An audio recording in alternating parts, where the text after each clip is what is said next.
Welcome to Car Shopping Questions and Answers. My mission, if you don't know me, is to show you how to pay less for every car you get.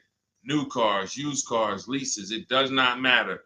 I teach a simple seven-step formula, a simple seven-step formula for you to make sure you never overpay for a car. And the first step is going to be, we're going to make sure we decide whether we should be buying or leasing our next car. The question of buying or leasing your car is a question about how long you're going to keep it.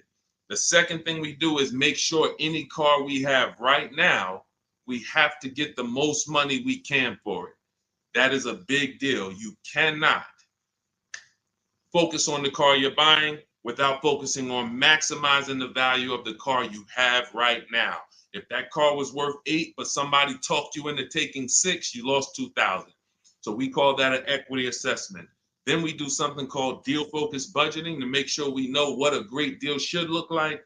Then we make sure the car we're looking for, we go test drive it. We make sure it's a great car, do some very simple 5-minute research on it on Google.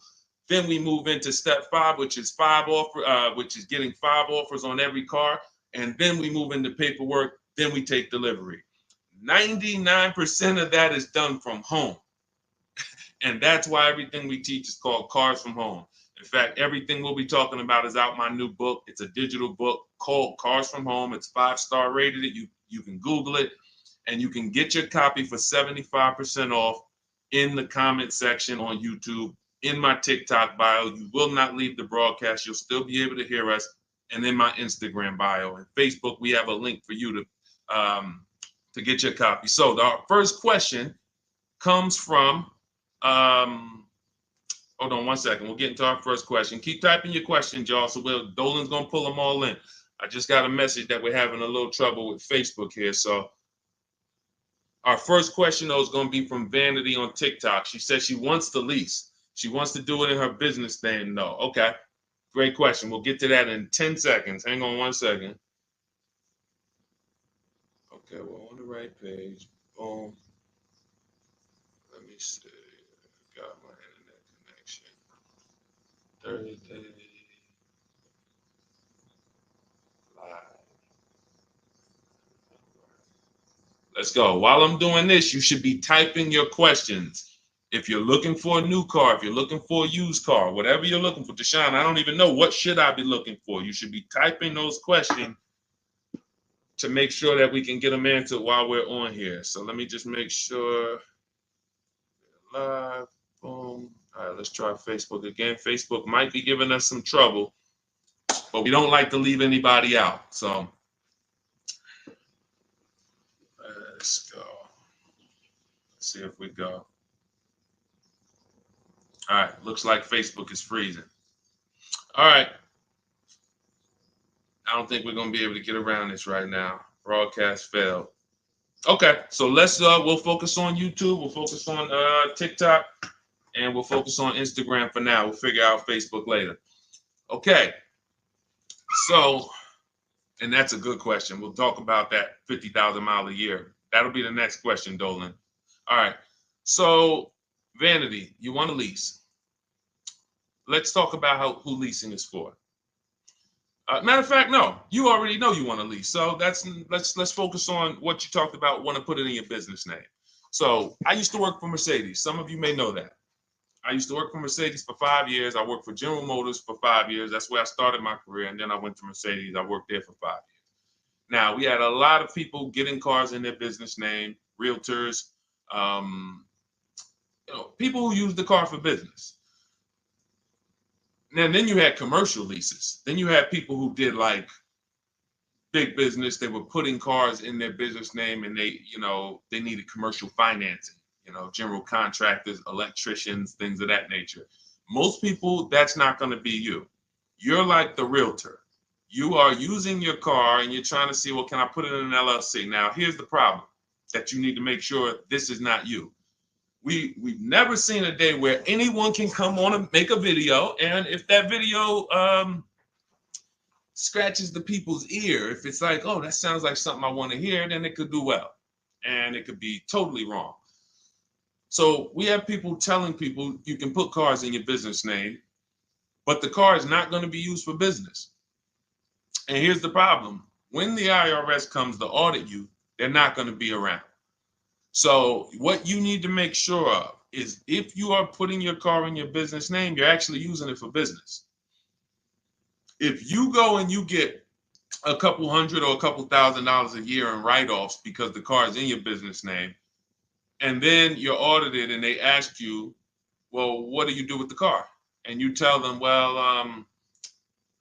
I deliver cakes to my customers. I have a home business, but I deliver. Okay, great. Okay, that passes the test. Talk to your accountant. Talk to your accountant about this because I'm not an accountant. But if you are a teacher and you're buying a car in your business name and you have this LLC that you haven't really kind of decided what your business plan is, but yet you're writing off mileage or writing off payments or maintenance on your car, you have nothing to prove when they come and audit you. And you're not going to be able to say, well, I saw people. So it's just going to be a bad look. It's going to be very bad for you. So let's prevent that by just making sure that if you're going to buy a car in your business name, you'll be using it for business. That's very simple. And if that's the case, then everything's easy. I didn't even know people were going to put the car in their business name until the deal was done. Most times, like, the realtors, the thing, people would just be like, okay, I'm going to put it in my LLC. Perfect. So what would happen is instead of a normal credit application, you do a business credit application and you be the personal guarantor. Now, some people may tell you, again, there's tons of videos out there. Oh, you can put a car in your business name. You don't have to guarantee it. I don't teach that stuff.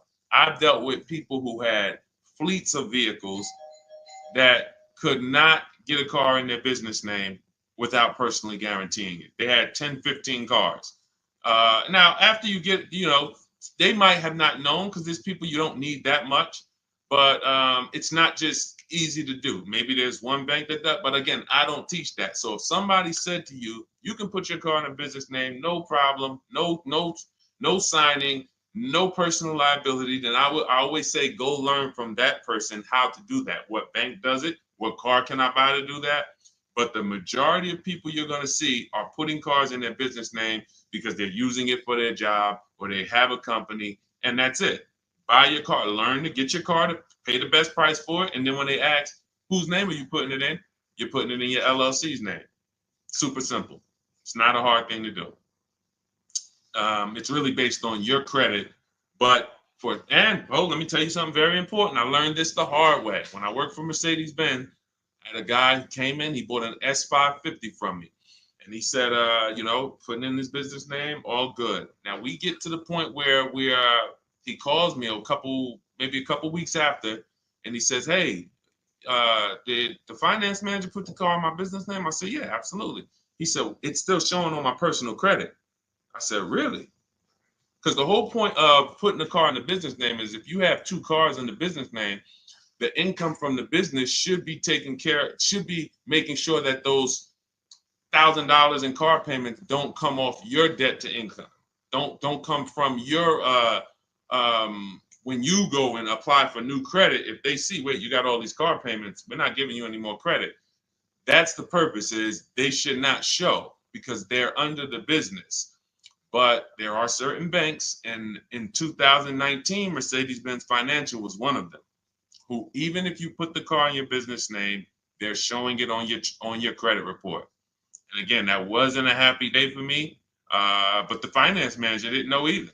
So it wasn't even like, it was like, so I've been telling everybody since then, if your goal is to put your car in your business name so it doesn't show on your personal credit, make sure you talk to a finance manager that works in that brand and you make sure that it is not going to show, because sometimes it does.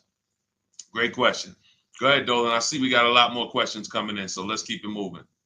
What's going on, Alex Rios? Good to see you, bro. Yeah, good to see you. Vicky, good to see you, Anthony Lewis. This is from TikTok. What's the best way to buy a Tesla? So you can't negotiate a price on a new Tesla. It's one price. You're going to order the vehicle. You don't have to worry about overpaying for the vehicle. Here's what you do need to concern yourself with. How are you going to acquire it? Are you paying cash? If you're paying cash, then there's no negotiation. You go, you drop your check, no problem. If you're leasing it, you need to make sure that you're not overpaying for the lease. We have something we could see. All right, let's get into the meat and potatoes of paying less than everyone and making sure we don't actually overpay for anything. We have something, the 1% lease rule has been around forever. That means if I'm looking at a $40,000 car, when I shop, if I get a payment under $400 with no money out of pocket, it's a steal. In my book, I call that the steal. We have 3 different types of lease outcomes. The steal is 1% or less. The deal is between 1% and 1.5. Time to chill is over 1.5. So, because I saw these people signing terrible lease deals. If you look at your payment, divide it into the MSRP, take your down payment out of it. You got to put your down payment back into, you got to do some math to say, all right, what would it have been if I didn't put that 3,000 down, that 5,000 down, and you just do like a sign and drive? If you divide that payment into the MSRP and it's over 1.5%, there's no value there for 12,000 miles per year. We adjusted. We got 15,000. Jen just got it. She just got her 18,000 mile a year lease because we do high mileage leases. That as long as we still have a great deal, there's nothing wrong with, oh, I shopped my best offer. It was 1.1 or it was 1.2 or it was 1, and then I adjusted the mileage, and now it, it's higher, but still it's a deal because you have to have a deal before you adjust your mileage. But if you do that and your payment's over 1.5%, there's no value in leasing that vehicle. You're paying too much money for a vehicle you're giving back. Say, what's up, Parth Patel? Good to see you. Same thing with 4-year leases. Add up all the payments. You'll see. I had to create these boundaries because people didn't know they're overpaying. People didn't know why. It's too much money for a vehicle you're not going to own. Leasing is a value play. It's okay, if I'm going to spend $400 a month, what's the most vehicle I can drive for $400 a month? Well, some people for $400 a month, they're driving a $30,000 vehicle. Some people for $400 a month, they're driving a $40,000 vehicle. Some people for $400, they're driving a $50,000 vehicle. There are people who, the better lease value you get, the more value you have. It's just, leasing is a value play. So when you add up all these payments, that's what you need. So that's what you need to concern yourself with if you're going to lease the Tesla. And if you're going to finance it, then you need to make sure that you are doing what we call the bank bidding war. I teach this in my book. If you want a copy of my book, you won't pay the $97 price. We have a book launch offer. It's 75% off. You can get your copy in the comment section on TikTok, on YouTube, or in my TikTok bios, or in my Instagram bio. It'll be in your inbox in literally 2 seconds. In fact, as soon as you pay, on that thank you page, you get 2 very important things. One is the link to open the book. I also email you a copy. And then I tell you, screenshot that page so that you can have the support email. I also have the support email for my team on the screen here on YouTube. This is only for book deliveries. Do not write us with questions. We have, this is how we help people. We have our boundaries of how we help people. I don't take questions from email. That is to make sure you get your book, just in case you type your email wrong. But in there, I teach something called the bank bidding war. So the bank bidding war is when we make banks and lenders compete for our loan. Rates are high right now. Even when rates are low, though, you should be making, you know how many banks and credit unions want to compete for your loan, but you're not giving them a chance? What's up, Jakara? You're not giving them a chance? There's tons of banks around us, online banks, credit unions, and you're just only going to Navy Federal, or you're just only going to the dealership. If you save 1 point on it, if you buy that Tesla and you save 1 point on your interest rate, that could be over $1,000. If you overpay, depending on your loan, if you're going like $50,000, 2 points could be $3,000, $4,000. So we take, in order for you to get a great deal, remember this, and then we'll pull up the next question. In order for you to get a great deal, I'm gonna make this very simple for you. You have to know that there are 3 transactions to every car deal. Not every, but if you have a car to replace, when you trade a car to a dealership, that's 1 transaction.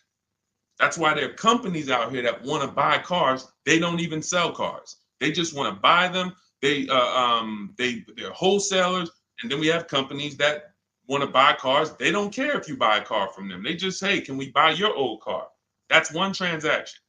Then there are banks who want to lend to you. They don't sell cars. Hey, if we could just, can we just get in on your loan? Will you give us a chance to? That's another transaction. And then buying your car from someone, that's a third transaction. So in order for you, so when you say, all right, I need to make sure I guarantee I got the best deal, then you need to start doing what we do, which is understand there's 3 transactions and bid each one out. You can't negotiate your way to a great deal, but you can bid your way to a great deal. We get tons of bids when we're selling our cars. People who come, look at our car, looks great. They go to the accounting department, write a check. Here you go. Enjoy. Then we bid out our bank, our loan. Hey, and they allow you to do this. The dealers don't want you to know this. The banks don't even want you to know this. The banks really don't want you to know this. They allow you to bid out your loan. You can have 15, 20 lenders within a certain period of time. We do it. It takes us 2 days. Once you get your car, you can have multiple lenders access your credit and give you loan offers. Multiple lenders. That doesn't mean you go to dealership to dealership to dealership and let them all run your credit. That's not rate shopping. That's car shopping. That when they look at your credit report, they're like, okay, this person's going to every dealership they can and just letting everybody run their credit. That'll drop your credit. But finding a car, locking it up, in your case, it's going to be a Tesla, if that's where you go, and then coming home and saying, okay, now let me let Chase run this. Now let me let community credit unions get a shot at it. Now let me let Navy Federal. And hey, now let me let Lightstream. And I have resources I recommend in my bank. In my book. No one pays me. None of these companies pay me. I hold myself to being a journalist in the purest sense. No one's paying me to get mentioned. This is who we use. This is who I use. So we have to know who these companies are and give them a shot at our business. And then we see, then the dealer might have 13 more banks. Then some people would say, oh, I don't let dealers run my credit. Well, you don't realize something. Dealers have tons of leverage with banks. Dealers can call because they give banks millions of dollars in loans a month. So they can call if they're trying to beat a rate. If you come in, hey, this is my rate, 6.2. Oh, listen, I need to beat this rate. The problem is when you go and let them be your first offer. So when you get your Tesla, if that's what you decide to do, you need to make sure if you have an old car, you're bidding that out. CarMax, Driveway, Carvana, Kelly's Blue Book Instant Cash Offer, AutoNation, and Car Gurus, 6 offers in 20 minutes. Competing offers. CarMax, I'm going to say that again. Listen, everybody who's been on the stream, again, if this is your first time here, type the number 1. But even if you go credit union, see, understand, somebody said go credit union. If you're not making people compete, you can't. If you came out your credit union and you said, all right, I just got a loan here. If I said, hey, bet me $1,000 you couldn't get a better rate, would you take the bet? Probably not. Because you only let one person have a shot at your business. You don't know if this other credit union could have beat that. You don't know if Chase Manhattan could have beat that. You don't know if you did. There's 20 people that want to do business. So just to go in and say, all right, well, that's the credit union, I'm going to go with them. If they win the bid, then they got the business. But welcome to the first time people. What we do here is we bid. And you're going to learn that that's the easiest thing in the world. That's why car shopping from us. Look at people like Tote, BMW, $54,000 BMW, $690 a month, 1.26. She did it from home. Did it from home. Ended up saving $8,500 off, including the rebate. $8,500. Look, Benita, during the pandemic, I would love to honestly get someone on here who leased a Kia Telluride during the pandemic. I would love to see if your paperwork, if you did a no money down deal, I guarantee you're paying $800 a month, 700, 800, potentially 900 a month. Bonita got hers for 600 a month. Look, I always keep hers because some of you say, Deshone, when is the market going to get better? We've been making below market deals when there was blood in the street. That's it. As long as you know how to make people bid, you're going to get below market deals no matter what the market does. That's what, type a light bulb or type dollar signs if that clicks. The market wants you at the mercy of it. The market wants you thinking, well, all right, I think I'm gonna go in, Labor Day. All right, I know the holidays are coming up. That's marketing. They want showrooms full of people coming in thinking there's better deals this day, but there's not better deals. There's more competition for you. You have less room to negotiate when it's full, because the car sales people, when you start asking for too much money off, they're going to just escort you out because there's going to be a line of people behind you. Listen, Mr. Jones, hey, I'd love to do business with you, but we got people walking out the showroom. It's it's a busy day. We don't have enough salespeople. This is the best offer. It's less leverage when you go in there on a weekend. It's less leverage when you go in and the place is full. It's all perception. They're ringing bells. Ding, ding, ding, ding, ding, ding. You're like, okay, everybody's buying a car. I don't want to leave here without a car. That all works against you. That's why it's not about the market. It's about you understanding that I can get great deals today when I learn to make people bid while I sit at home. And that's what I want you to get in my book, Cars from Home. It's a digital book. The reason it's a digital book is because I updated Vroom went out of business earlier this year. Had to update the book. Had I mailed you a copy of that would be irrelevant. But as soon as something happens, we go into the master file, update it. You got the new book. Vroom's gone, and you never even knew Vroom was there if you just got it. That's the whole point. Now you can get your copy. You can pull up the next question, Dolan. YouTube, I have a link for you. It's only good for 30 minutes, though. I'm not putting the welcome offer out there indefinitely because I'm incentivizing you to take action. The book is normally $97, worth every dime and more. That book is going to be one of the most valuable books to your bank account you ever bought. But as part of our welcome offer, you can get it for $97. You can get it for 75% off in my TikTok bio, in my Instagram bio. Go there now, get your copy, come back to the stream. Make sure you save the thank you page because that's where your book is. I'll email you a copy as well. And that's where the support email is, just in case you look in 10 minutes and that book's not there. It's usually because there's a typo in your email, but you'll have the support email so my team can get it for you. Okay, go ahead, Dolan. Shoot the next question up, brother. Okay. And could everybody who's enjoying the broadcast share this with one person? I appreciate you. Gail from YouTube, how are you? Should age be a factor if you lease or finance? That's a great question. Oh, she's 70 years young. No, it's only a matter of how many years you're keeping the car. I'll give you an example. Felicia came in she started working with us, pandemic. I might have a picture of her BMW she got. She never thought she could afford a BMW because who knows how every $5,000 on a car loan is about how much per month. And this is why you'll understand leasing, if you're not keeping your cars 8 years, is going to allow you to drive cars that you didn't think you could drive before. I had 4 Infinities that I leased. Before I bought this Infinity truck, I had 4 that I leased. And I know I'm talking to some people and you're like, Deshone, I was taught never lease cars. If that's you, be honest. Type I was. Type, me or I was. You were taught never to lease. I want to tell you that the people who taught you that, the people who programmed you, Dave Ramsey might have been one of them. Dave Ramsey does a great job helping people get out of debt, helping people invest in the stock market. God bless Dave Ramsey. He's helped a lot of people do that. But when it comes to cars, he has cost you more money than he's going to give you back. The bad leasing advice is totally wrong. And in fact, I'm going to prove it to you.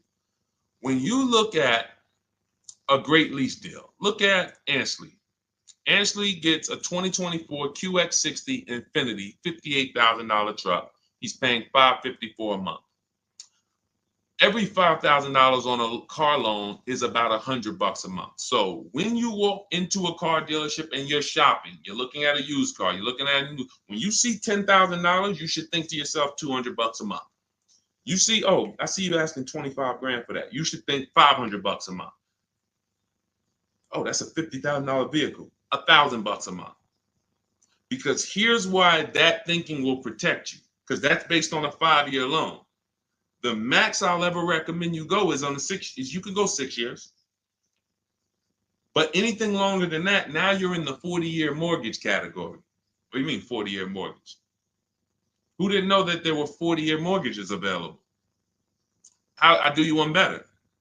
Did you know there's 50-year mortgages available? Did you know that? Who right now would sign up for a 50-year mortgage? Anybody? We got a bunch of smart people on here. Anybody signing up for a 50-year mortgage? No? Okay, I didn't think so. So when you go in and you see $1,000 car and you say, all right, every 5,000 is $100 a month. That's gonna cost me about $1,000. If you go in there like a lot of people do, and this is again, look, I gotta break the bad news to you. I know that some people like Deshone, I don't like bad news, and you're not gonna like what we do here. That's just it. But here's the thing: I don't leave you there. I give you the bad news to try to show you how much money you're losing, so that you can actually snap into it and get serious about this and start winning the way we win. If I just come to you and say, you're doing so good, your car deals are just so good, that used car you bought, man, you really paid a great price for it. You really got a quality car. You got a below market deal, but let me help you do better. You'd be like, no, I'm actually doing good. I have to come to you and let you know that if you don't know the new price of the used car you bought, you don't know how much it was when it was new. How do you know how much discount you saving? All of these things that is like bad news first, that's what we got to do. So when you say if you don't know that every 5,000 is $100 a month, here's what you do. You go into the dealership and you say, all right, you look at the same $50,000 car that should register at about 1,000, and you say something like this. Could you get that to like 700, something like that? Okay, how much money could you put down? I could probably put down like 10. Okay, even if you put down 10. Now that should, in your mind, if you went from that 50,000 to 40, you should be like, okay, well, even if I put 10 down, I'm still going to be around 800. But here's what they're going to do. They're going to put you into a loan that's so long, you're not going to even realize it. And I've had people come to me with cars and they're like, D, man, I think I'm ready to switch this car, man, but the dealer telling me I can't get out of it. I said, all right, how much you paying? All right, payment's not too bad. All right, you know how many years, how long is the loan? Oh man, I ain't even asked. Okay. You already telling me where we're going. This is gonna be bad. Man, you in a 96-month loan. You in an 84-month loan. That's what not having these things in mind becomes. So going back to Ashley here, if he walked in to get that same 2024 Infinity that he just leased for $554 a month with, look, first month's down, first month payment, he gave him $554, drove off in an almost $60,000 car. That would be $1,200 a month almost. $1,200 a month. I told you, 4 leases I had. Just Infinities. I had a G62 and then I had a Jeep Grand Cherokee as well. But 4 Infinity leases, these were $40,000 cars I was driving for under $400 a month. Cars that would normally cost, cars that people are out here paying $700, $800, $900 a month for. Because they believe the never lease a car lie. They believe, oh, leasing is renting. Okay, well, I'll be renting for 3 years and then I'm gonna go and switch it up, do something else, keep all this money in my household. You go ahead and do that. Oh man, the car broke down. Man, yeah, man, it's 5 years old. Now, oh, you don't have a warranty? Nah, the warranty just expired. All right, man, listen. You go ahead and do that. That's why I say to people who you believe they owe you money. Just learning about deal structure, you'll be like, that's why I tell you, you can't get a great deal if you should have leased what you bought. So, Gail, to answer your question, no, has nothing to do with age, has everything to do with you asking the first question in my book, the most important question, which is, how many years am I going to keep this next car? That's the question you ask yourself. If y'all are enjoying what you're seeing on TikTok, could y'all keep tapping the screen, run those likes up? Can we get those likes over 1,000, 2,000? Let's just run the likes up if you're enjoying what you're hearing. That's the issue. You always ask yourself, this is the question you ask yourself, all of you who are car shopping right now, how many years am I keeping the next vehicle? And if it's 8 or more, then you're going to shop for a below market purchase, new or used, depending on your budget. If it's less than 8, if you're like, I'm honest, man, I don't think I'm going to keep this thing 8 years. You should be shopping for a below market lease, and it's not even close. It's not even close. All right? Doesn't have anything to do with your age, Gail. Go ahead, Dolan, shoot the next one up. All right. Great questions today. Keep typing your questions, y'all. We'll get to as many as we can before the stream ends. All right. This one's from YouTube. I drive up to 50,000 miles a year for gig work. I would like to lease. Here's the problem. High mileage leases are a thing. So we get a chance to dispel a myth right now, which is, oh, that leasing, they limit you on mileage. You choose your mileage. Most vehicles will write you a lease contract up to 30,000 miles per year. And I learned this when I was a manager at Hyundai for 6 weeks. It was a rough dealership. It was on the highway. People were fighting in the back, drugs in the back. It was rough. So 6 weeks I was there, and then I was like, all right, this ain't for me. But in that time, I learned something that I had never learned before, being with GM and with Mercedes. Person comes in, they drop off their lease, and they're like, I go in, we got to get the mileage off the car. And I see it's like 72,000 miles on the car. And I said, wait a minute, hold on. You lease this? He said, yeah, I always lease, because every time I used to buy my cars, I come back 3 years, 4 years, I always had tons of negative equity. I had to write a big check or roll that over, which I know because this is what I was doing with my clients. Every single car, hey, you got like $8,000 negative equity. You got to roll that over. But once I saw how he was doing it, I said, wait, hold on. I looked at his contract. He was only paying like $175 more a month than the normal lease rate. Literally $175 more per month. He gets 25,000 miles a year. And I'm like, this is great. Because $175 per month more times 3 years is much less than if he brought that car back and had to write a $12,000 had $12,000 in negative equity, which a lot of you high mileage drivers continue to have. You have the worst negative equity more than anyone. Normal drivers who buy, but they should be leasing, they're going to have $5,000-10,000 in negative equity. High mileage drivers, you guys could have 10 to 15, 18,000 because you're depreciating the value of your cars. Your car's value is like this, but your loan is just moving very slow. So that's when I started telling people about high mileage leases. Now, I haven't, in your particular case, what I would probably recommend, I have 2 high mileage strategies in my book for short-term people. One is a high mileage lease. One is something I call two cars, one payment. 2 cars, one payment is I'm going to buy my first car, or you may own a car now, and you're going to pay that car off. So let's say I'm you and I'm putting 50,000 miles on the car. You should be, quite honestly, paying these cars off sooner than later. You shouldn't be taking 5- and 6-year loans like everyone else, because I would assume with you putting 50,000 miles a year on a vehicle, that vehicle is making you money. So what you're doing when you take a long loan is you're just pushing your losses to the back.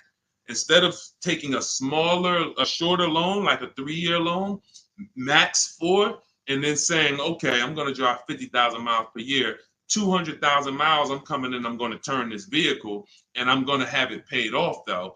What you're doing is say, all right, I want a lower payment. Instead of a 4-year payment for, $650, $700, I'm going to take a 6-year payment for $400. So what you're doing, you think you're winning, but you're actually losing, because it's like that extra $250, $300 a month you're making is actually not profit. You're just you're pushing your losses to the back, because when you come back in 4 years and that vehicle has 200,000 miles on it, it's going to be worthless, but your loan is going to be like 17 grand still. You're going to owe so much more money, and you're like, wow, what do I do with this now? You have to roll it over. So the solution would be to take a shorter loan, take a shorter loan, and then turn the cars when you're ready to. They're paid off though. So it's a couple years old, it might be worth 5 grand, 7 grand. So now instead of you actually having negative equity, taking losses in the back end, pushing that loss to your next vehicle because you're rolling it over, you actually have an asset now, 5 grand, 6 grand, 8, that you can use towards your next car. But it's all about knowing I'm going to take less profit per month. I'm not going to take the most profit per month and think that I'm going to be able to do this. So now, if you say, if the 2 cars, 1 payment strategy is, you would actually pay off 1 car and then you lease a nice car. So you maybe lease, once my first car is paid off, it has 2, and that first car needs to be something that is known for going 300,000 miles. Literally, very, very important. That first car, you need to, it's Honda, Toyota, something that you can look at the records and say, yeah, these cars go 300,000. Because once you actually get that 300,000 on that car, you still may want to keep it because it's highway mileage. It's highway mileage. So I'm gonna have my car that I put my mileage on. I'll put maybe 25,000 on that Honda a year, or even 30,000, and then I'll have my lease that I lease for like 15,000 miles a year, or 20,000 miles a year. And then I got my nice car. I switch every 3 years, and I got my lease car. I got my mileage car to balance it out. That's 2 cars. You're always gonna have 1 payment. So that's really 2 strategies for you to consider: buying a car, taking out a short loan, switching the car every 4 years or so, and not leasing. Just literally run the miles up, make your money on it, come back, do it again. But do not buy these cars and put 5 and 6 and 7 year loans on them at all. That's what most people are doing, by the way. All right. Go ahead, Dolan. Great question. Great question. I love this stuff, man. I love this stuff. Kino, I see you. Armando Lara, if you're enjoying the stream, type $signs. If you're enjoying the stream, type $signs. $signs. I already know this stuff. I already know this stuff. I need you to know it. I need you paying, I need you confident in your deal. All right. TDA Tastemaker from Instagram. If I have a car in my possession, but I defaulted on my loan, but I still have the car, what's the best way to get my title? I don't know. You're not paying the loan, you defaulted on it, and you're trying to get the title. No way. There's no way. They're not going to release the title until it's paid off. Got to figure out a way to pay or sell. I don't even know. Can you sell it? Depends on where you are. How far behind are you? We can try to get out of that car, go into something less expensive. I would try to sell the car. I would go on CarMax, Driveway, Carvana, KBB Instant Cash Offer, AutoNation, like Car Gurus. Get my 6 offers, see if you can sell it. Go into something less expensive because that repo is going to follow you. So what's happening is this is baggage. This is why I need you to either fix your credit over the next couple years. You can follow Shonda Martin. Y'all know I recommend her all the time. She's just like me, but she does credit. She'll get on, tons of hours of information. She helped me, just little tips she helped me. I went like another 50 points on my credit score, just stuff I didn't understand because I don't study credit. You know what I mean? I'm not an expert in credit. Even though credit involved, think about that. Credit is a big part of what I teach. But I don't go into credit because that's its own subject. So Dave Ramsey would be like, hey, well, a lot of my people are buying cars. I guess I'll talk about that too. No, let the experts talk about that.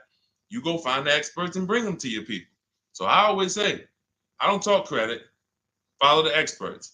But when there's negative equity and bad credit affect your car deals.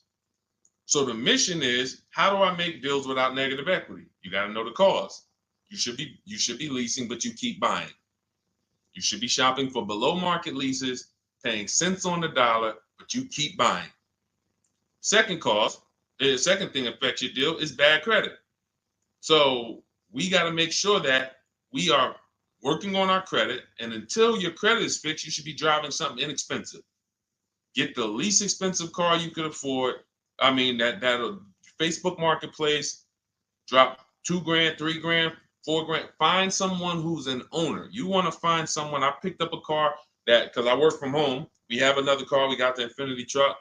I picked up a car from a grandfather. He was 98 years old, and he owned it for 10 years, and it had 70,000 miles on it. It was an '08. I said, listen, how much? He said, $3,700. I said, all right, let's go. It's a great deal, and it's just my point A to point B car. Why do I need a car that I'm going to tie up a bunch of money in to go? I drive that car 1,000. If I drive that car 100 miles a month, 200 miles a month, that's a lot. You have to know, and I call this in my book, the SMART strategy. It's called saving money at the right time.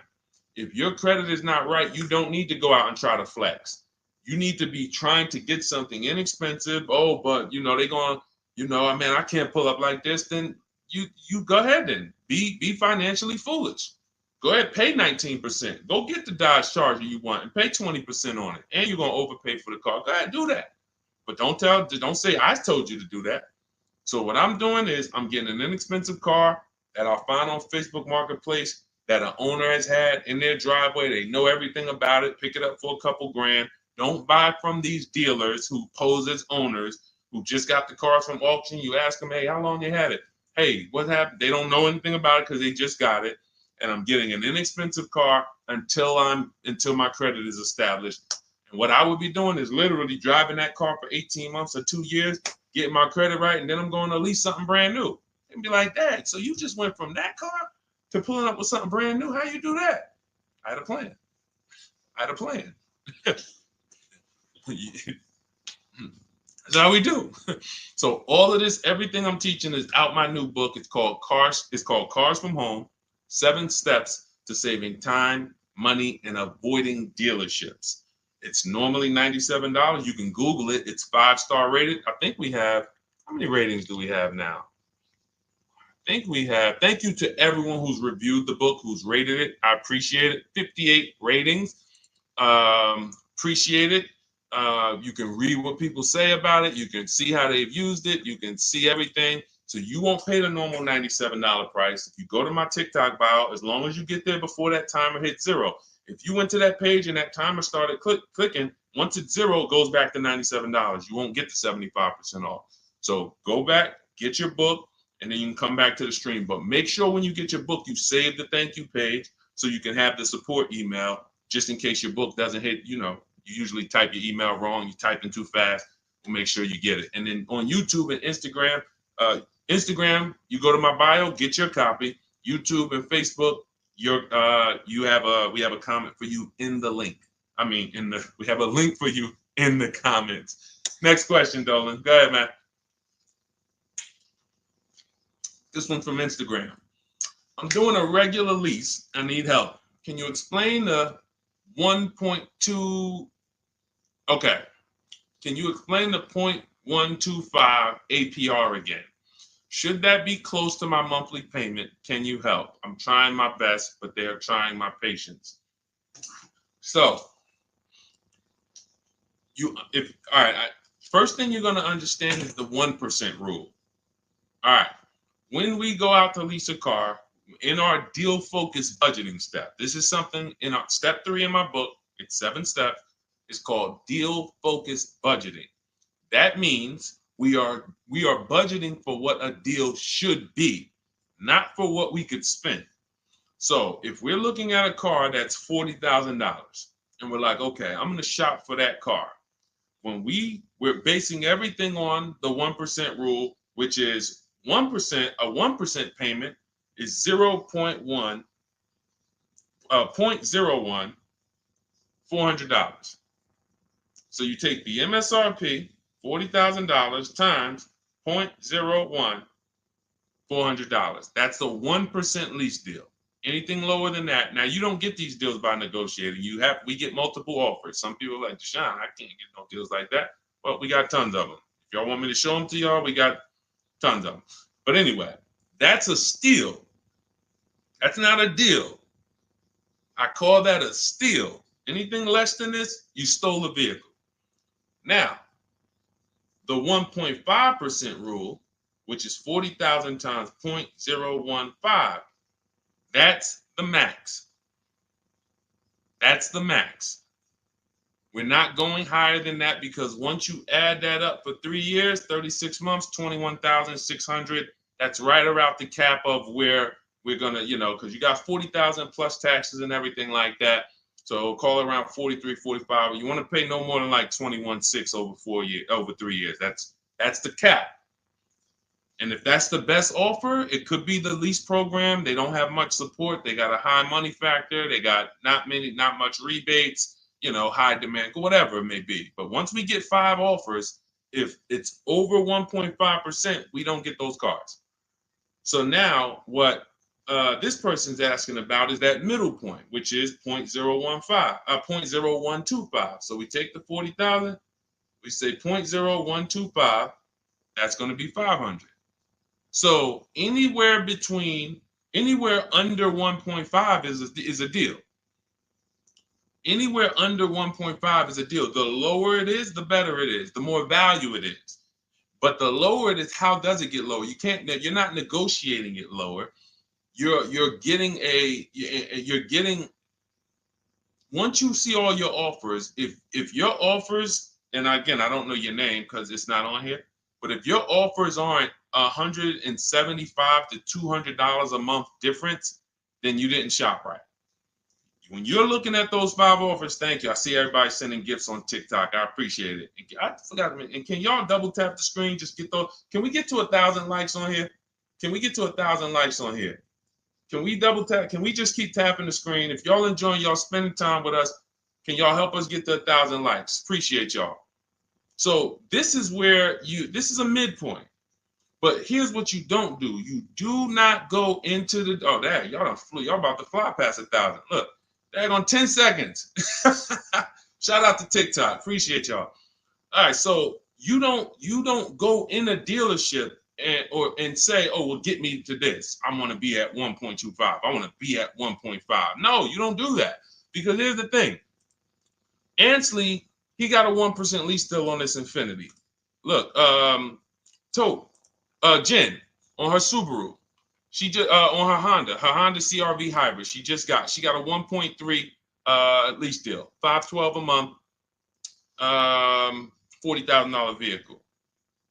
You don't go in and say that. You shop the offers from home, and if y'all want to do it manually, you can talk to sales managers. You can try to get this done manually. We do this totally by email without talking, because I know you probably don't like talking to car dealers. Am I right? Would I be right by assuming that? So she didn't know that her lease was going to end up at 1.3 when she shopped.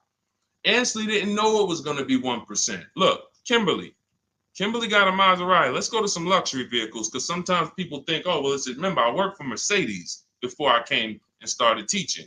So the formulas are the same, whether it's a Bentley, whether it's a Rolls Royce, the formulas and the principles don't change of multiple offers. Look, Kimberly gets a Maserati.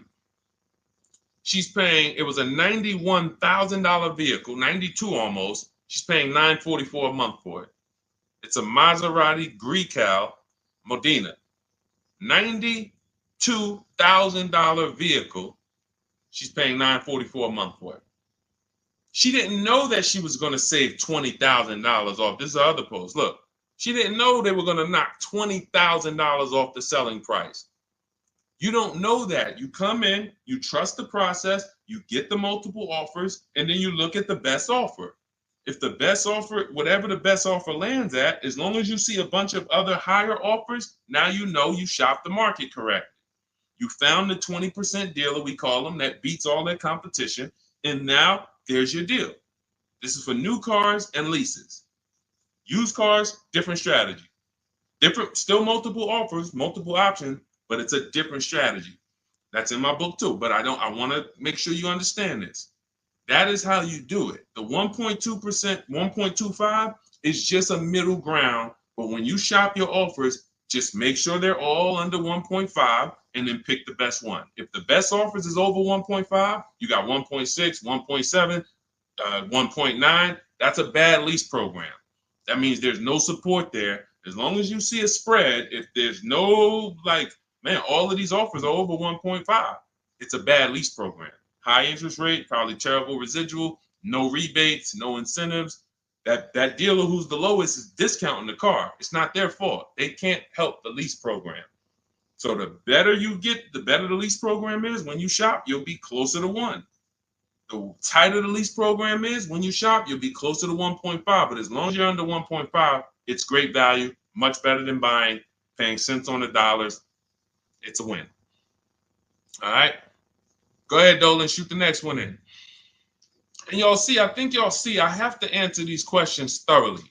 If y'all will want me to zip through them, let me know. Type zip or type either Z for zip through or D for details. You know, because listen, I'll run it however y'all want it. If y'all want me to do these quick, don't go into the details, just kind of give us the zip answers, then I'll do that. But I see a lot of people talking about, okay, they want it in detail. Perfect. That's what I thought. So we're gonna keep it going that way. Now, T, on TikTok, you said, "Can you do my deal for me?" So here's the thing. People say, "Deshone, can you come to the dealership with me?" I don't go to dealerships. That I'm trying to get you not to go to dealerships. So, but we do have a look. If you can go to my TikTok bio, you can see there's a button there that says "Shop with Deshone," and you can see if you qualify to shop with me. Because everything I do is from right here until we go test drive. Until we go test drive. So, but if you want to learn how to do what I do right here, and you want to do it together, go see if we qualify to shop with each other. I don't shop with everybody though. I can't. So go there. That's a separate thing. And let's go. I think we got time for a few more. This one's from Instagram. I'm looking at a 2024 Mazda CX-5, $39,445. I see a fee listed. What is silent security? That's what 80% of dealers do. See, don't try to change 80% of dealers. They are going to actually charge you as much as they can. When you negotiate with them, they're going to say, "This is my best price." They're not lying to you. That's their best price. That's not their competition's best price. So when you're sitting at home, unfortunately, I think you could be from this mindset. Deshone, aren't all the Mazda dealer prices the same? There are people who think that.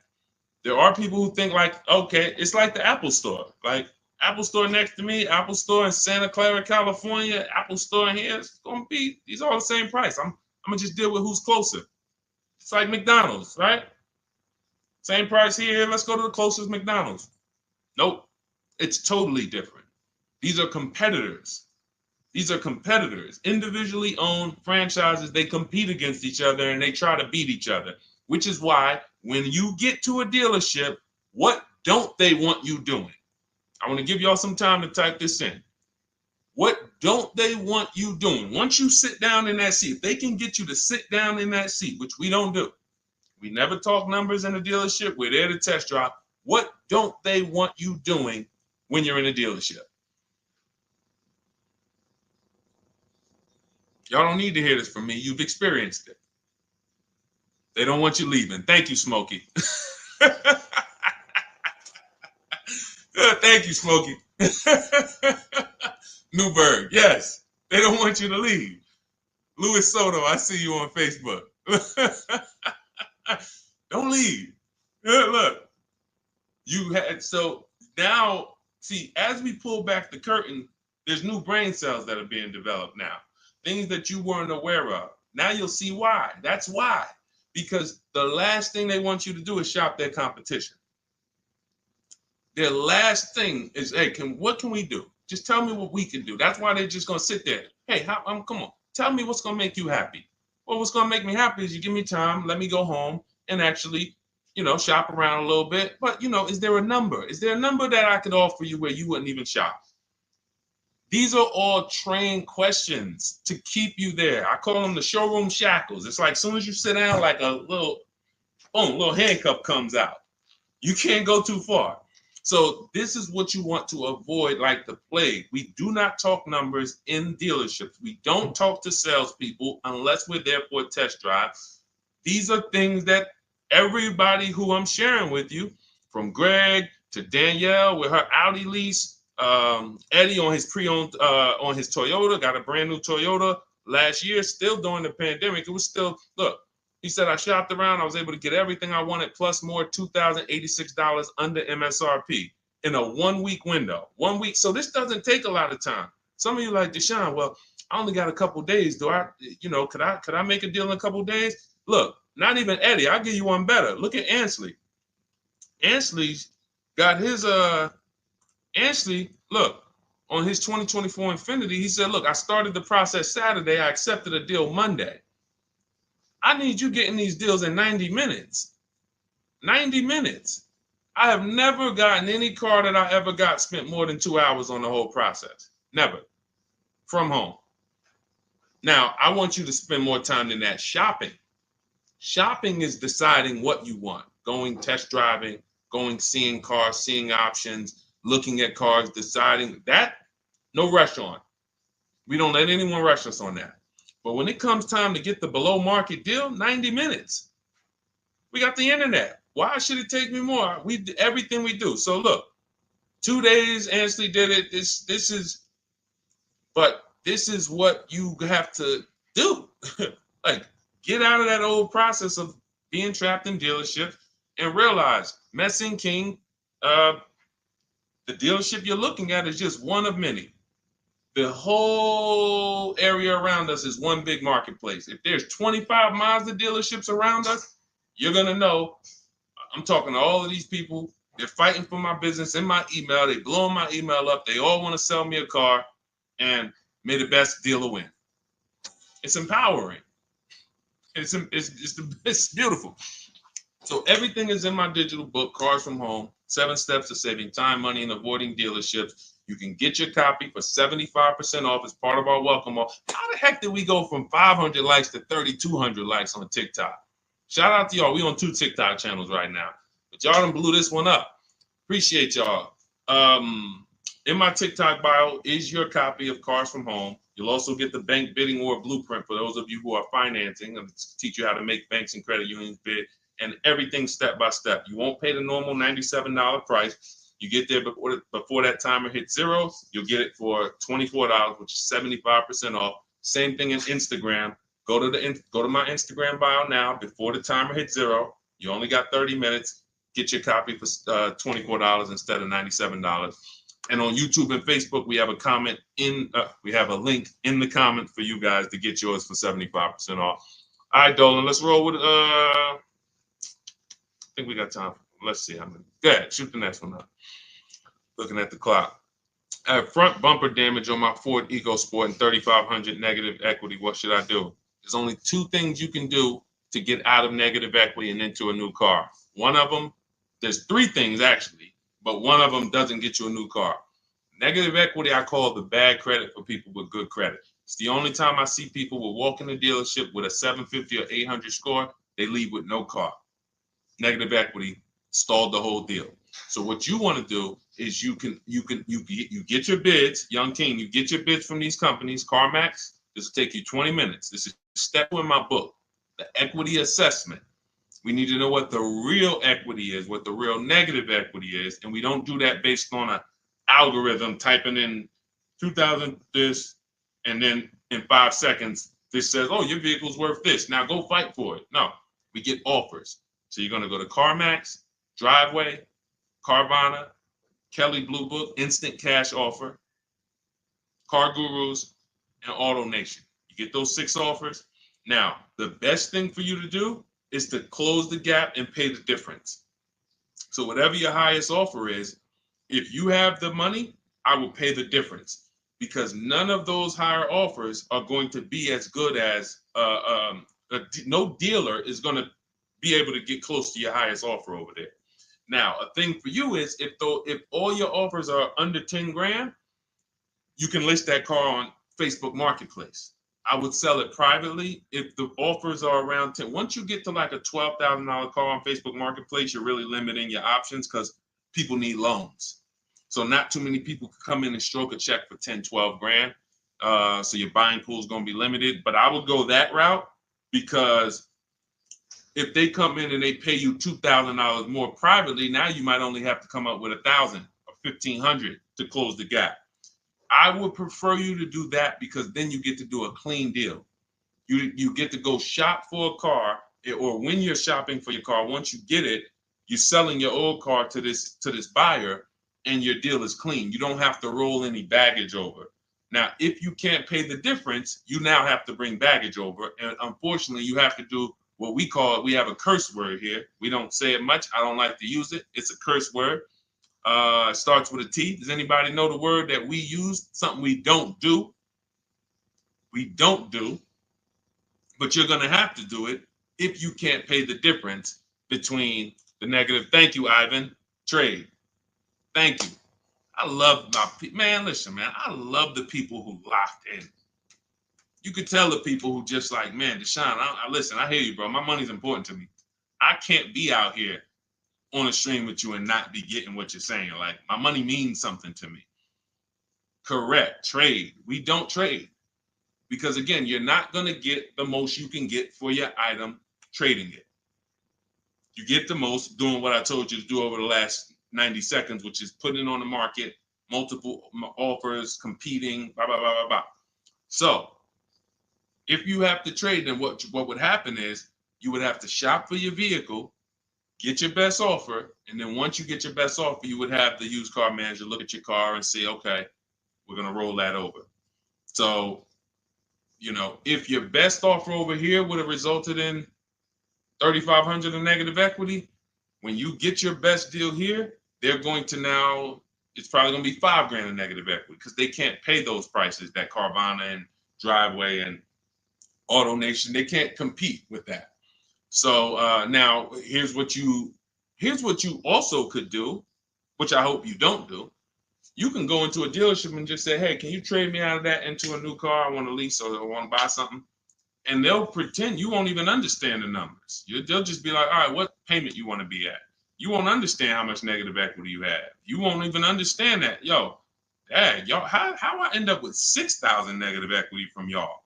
Oh, because you just let them merge the deal. You gave them 2 chances. So what we do is we shop for our new car, get our bids, or if we're looking at a used car, we use my multiple marketplace strategy in my book. We get our deal. We find our best used car.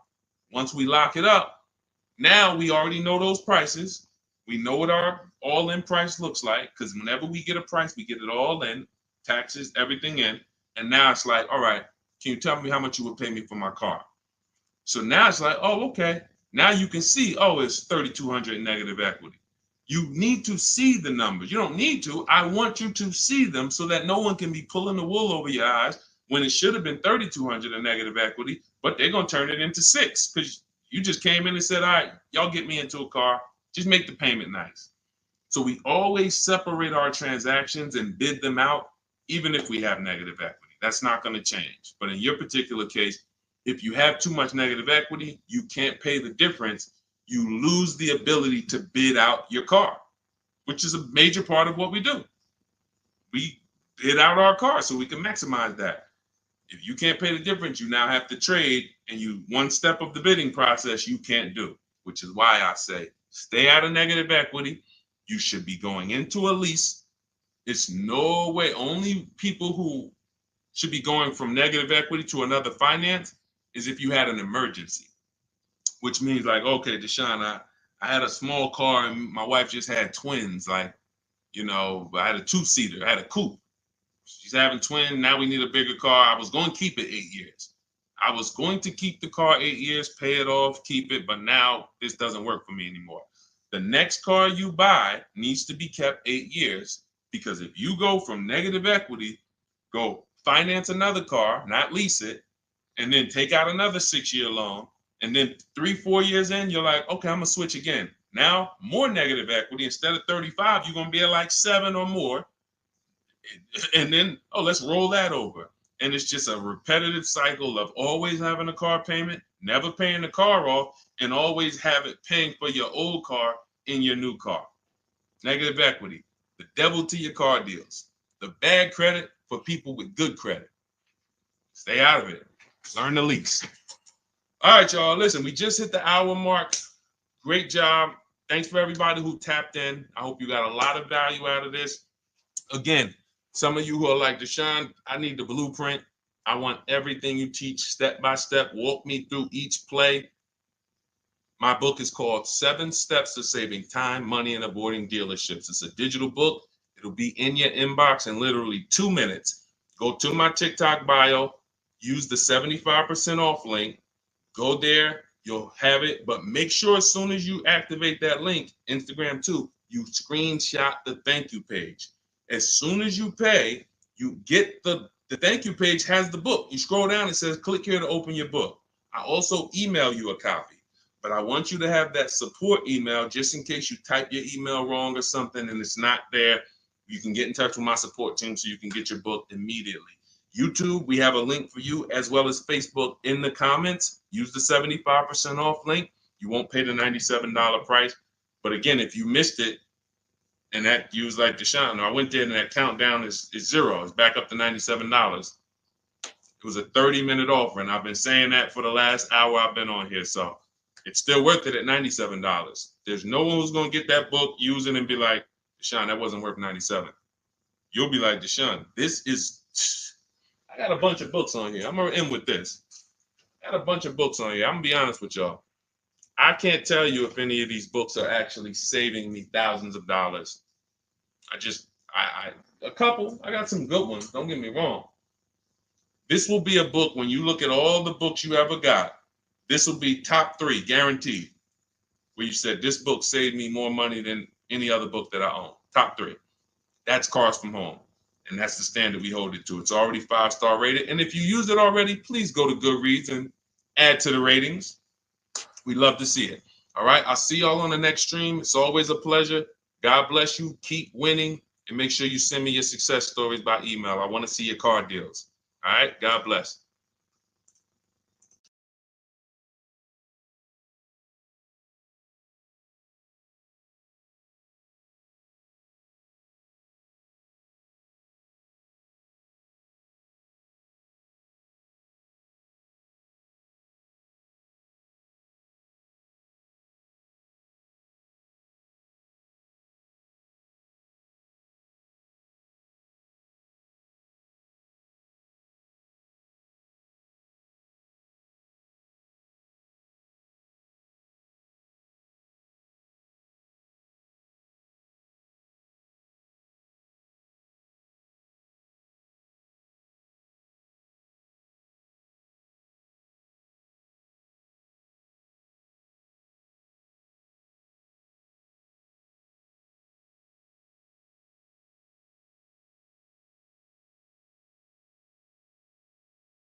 All right, we're live with car questions and answers right now. If you are car shopping, I want you to type a 1 in the comment.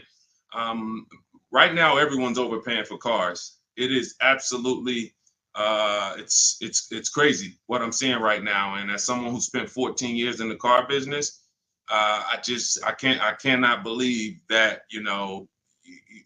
people used to take car buying. People used to get okay deals. Back then, people weren't getting, hammered the way they're getting hammered now. But I see these deals. I get DMs all the time. People are sending me the prices they're paying, and I can't believe it, and I want to stop it. So what we'll be doing right now is making sure Anyone who's shopping for a car, I want you to start asking your question. We got our first question coming from TikTok. As you come in, share the broadcast with some, if you enjoy it, if you're enjoying what you're hearing as we talk over the next hour, tag someone in, because most likely one of the people that I'm talking about who's out here overpaying for cars is someone you know. So no, I guarantee you no one will ever be mad at you sharing my page with them. I don't tell jokes. I don't waste time. All we talk about is thousands of dollars and how to make sure you keep it in your pocket. This whole live will be sponsored by my new digital book. It's called Cars from Home, 7 Steps to Saving Time, Money, and Avoiding Dealerships. Everyone who types a 1 in the comment on Instagram and Facebook, I'm going to send you a link to get your copy at 75% off. Everyone on TikTok, you want your copy 75% off. It's an instant download. You go to my TikTok bio, you won't leave the broadcast. And everyone on YouTube, we have a comment pin for you so you can get your copy for 75% off. That's the blueprint. That's the guide. That's the step-by-step for leasing, purchasing, new cars, used cars, high mileage strategies, bad credit strategies, all step-by-step so that you can have the blueprint to make sure you're not one of these people out here that's overpaying.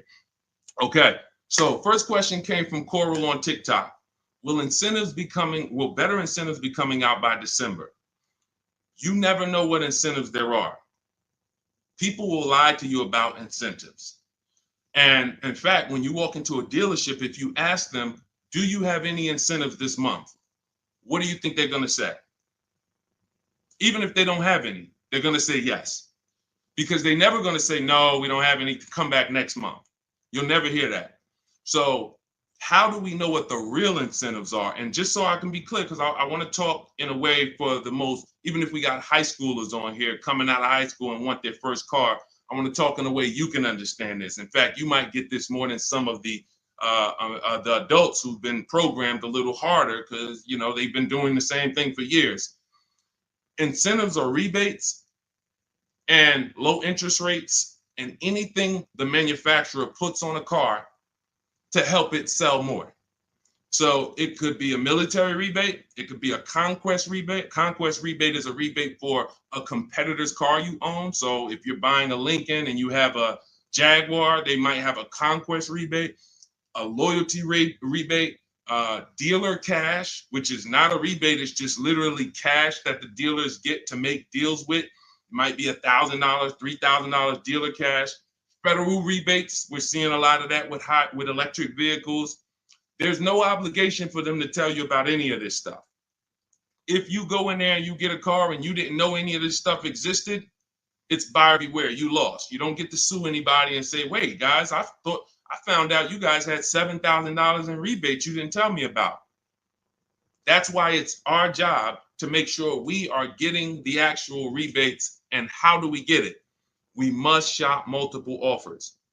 Any car, and right now I'm talking to people. This is a new car and used. Some of the questions that we're going to get are going to be for new cars, leases. Some of them are going to be for used cars. This is a new car question. This is a lease question. Anytime you hear somebody really focusing on incentives, the only incentives you really get for used cars is if you're buying a certified used car, you might see a low interest rate. That's really one of the only incentives. A certified Honda might have a 1.9 interest rate. You're not going to see that. You're not going to see any rebates off a used car. But when it comes to new cars, oh my God, like I said, you could be $5,000, $10,000, $15,000 in rebates. In fact, Sean right here, check this out. Sean, who picked up his F-150 Lightning, I'm showing it on YouTube. So I know you guys on the other platforms can't see it, but on YouTube, Sean got an F-150 Lightning and the rebates totaled $15,500. When I worked for Mercedes, I sold a Maybach. It's actually called Maybach, but you know, most of you guys probably know it as Maybach. It had a $20,000 rebate on it. So if you come in there, somebody asked yesterday, we were live streaming, right? And the guy's like, how do I get them the invoice price? Invoice price, that's 2004 internet stuff. Without knowing that you're getting the biggest discount and all the rebates, you got nothing. And that's what you need to know. How do you do it? You got to realize 4 out of 5 dealers are going to lie to you. They're not going to tell you about all the rebates. They're not going to tell you about some of the rebates. They might say, hey, we don't have any rebate. And then later they'll bring them. The only way for you to get them is for you to get multiple offers so that you can see that. I always suggest 5 offers. I have a strategy in my book called the 25 to 5, where we connect with 25 dealers online. That gets us 5 offers. If you want to do it manually, you can pick up the phone, you can call, only ask for sales managers. Do not deal with salesmen if you are going to do this, because then you're going to be, I'm telling you, I spent 14 years in this business.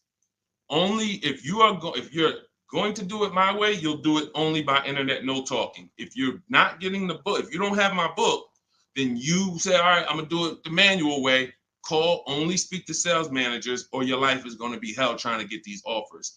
And you need to get at least 5, because as I said, once you get one offer and you be like, oh, wait, this person took off $1,000. That's their best offer. Then you get another offer. Wait, this person took off $3,000. That's their best offer.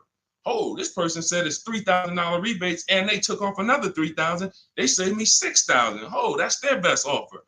Then you're going to start to see how people are out here overpaying, because they're not shopping multiple offers. They're getting one quote, going into their local dealer and saying, okay, do the best you can. And then they're signing just the deal, feeling, oh, I negotiated for 6 hours. This got to be a good deal. No, it's not. So you must, don't worry about what a day, Coral. Don't worry about, oh, the incentives will be good in December. Shop now, see what the incentives are now, and then shop them again next month and see if they change. And then in the holiday time, shop them again. But you're doing this by phone, or in my case, we do it by email. You're never going to be able to do this going into dealers. And I think for those of you if this is your first time on a broadcast with me, type first. First time you've ever been on a live stream with me, type first, because you may not be familiar with anything we teach here. Anything we teach here. And so this is going to be an unlearning process for you. I see you, Arlie. Good to see you. Okay, I see you, user 609.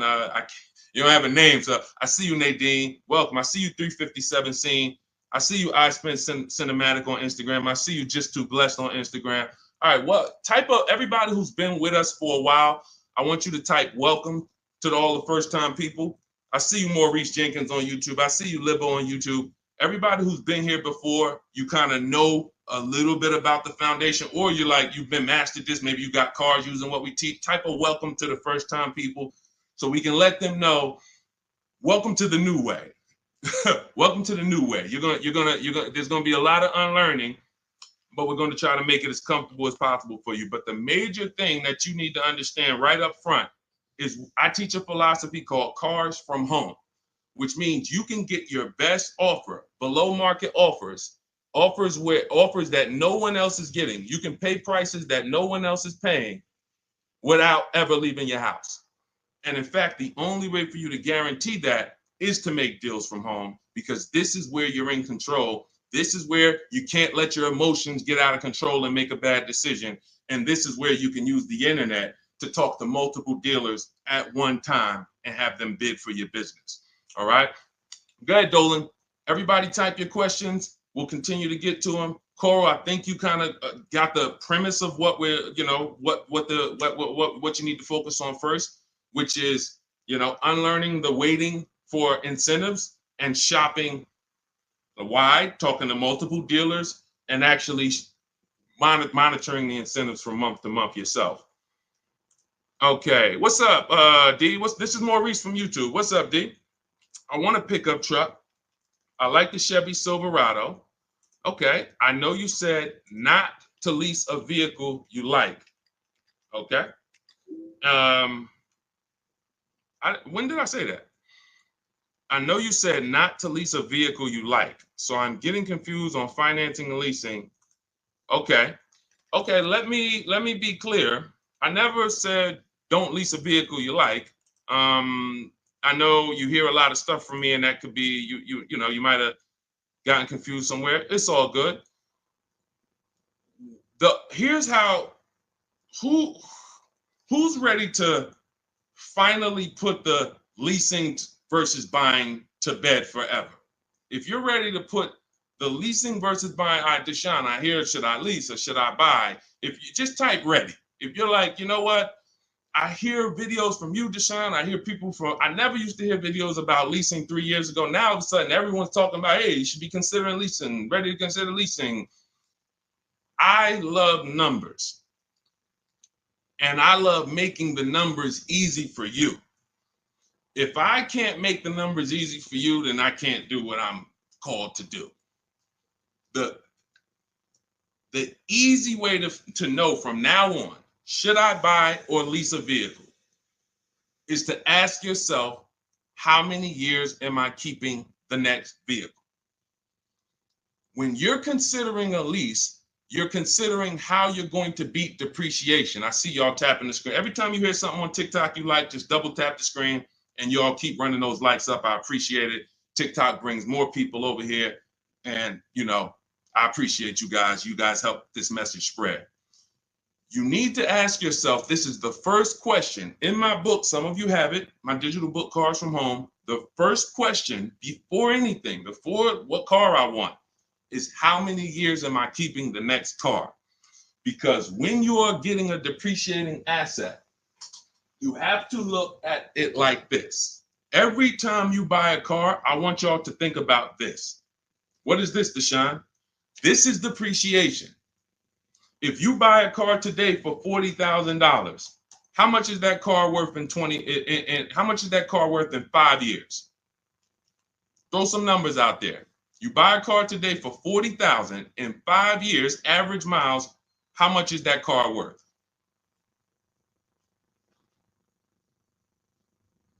How much is that car worth?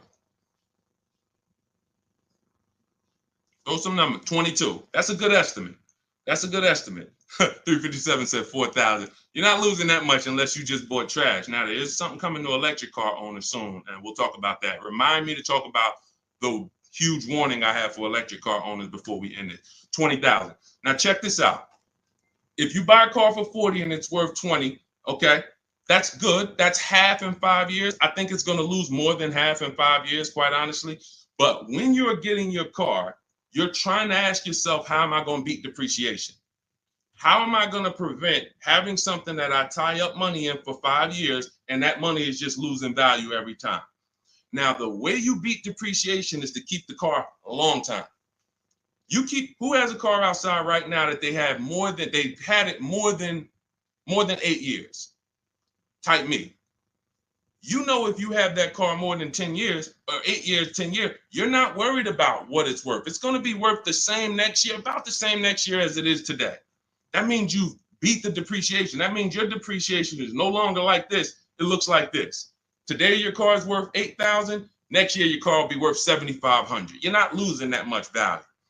Now, if that's not you, Deshone, I don't keep a car that long. 8 years, are you kidding me? No way I'm keeping a car that long.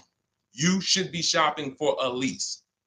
Because when you get a below market lease, let me show you what a below market lease looks like and why there's no comparison to a below market lease versus a person who's buying. I'll take a random deal. Let's take Rosalie's deal. Rosalie she just got an Infiniti. I'm showing it on YouTube. Y'all can't see it, but I'll spell it out for you. She just got a $60,000 Infiniti truck. She's paying $592 a month, no money down. She gave him $592, drove off. Now, she got that price by getting multiple offers like I teach. You're not going to walk into a dealer and get that price. She contacted dealers online, had multiple dealers submit offers. The best dealer came in at $592 for a $60,000 vehicle. That's what we consider a 1% lease or less. Major value is the 1% lease rule has been around for a long time. $592 a month for a $60,000 vehicle. On the opposite end, we got people going out buying that $60,000 vehicle. If they did no money down, that's a $1,200 payment. So it's not even close. And it comes down to depreciation. All you have to ask yourself is, am I going to shop for a car that I'm keeping more than 8 years? If so, I'm purchasing. Don't think about leasing. It's not even important. Don't even think. People say, Deshone, you think everyone should lease? Absolutely not. If you're somebody who has the discipline and values to keep a car 8+ years, you should not be leasing. You should be shopping for a below market purchase, new or used. But if you're not keeping a car 8 years, you are spending thousands of dollars more than a person who's getting great lease deals. It's not even close, thousands more every year.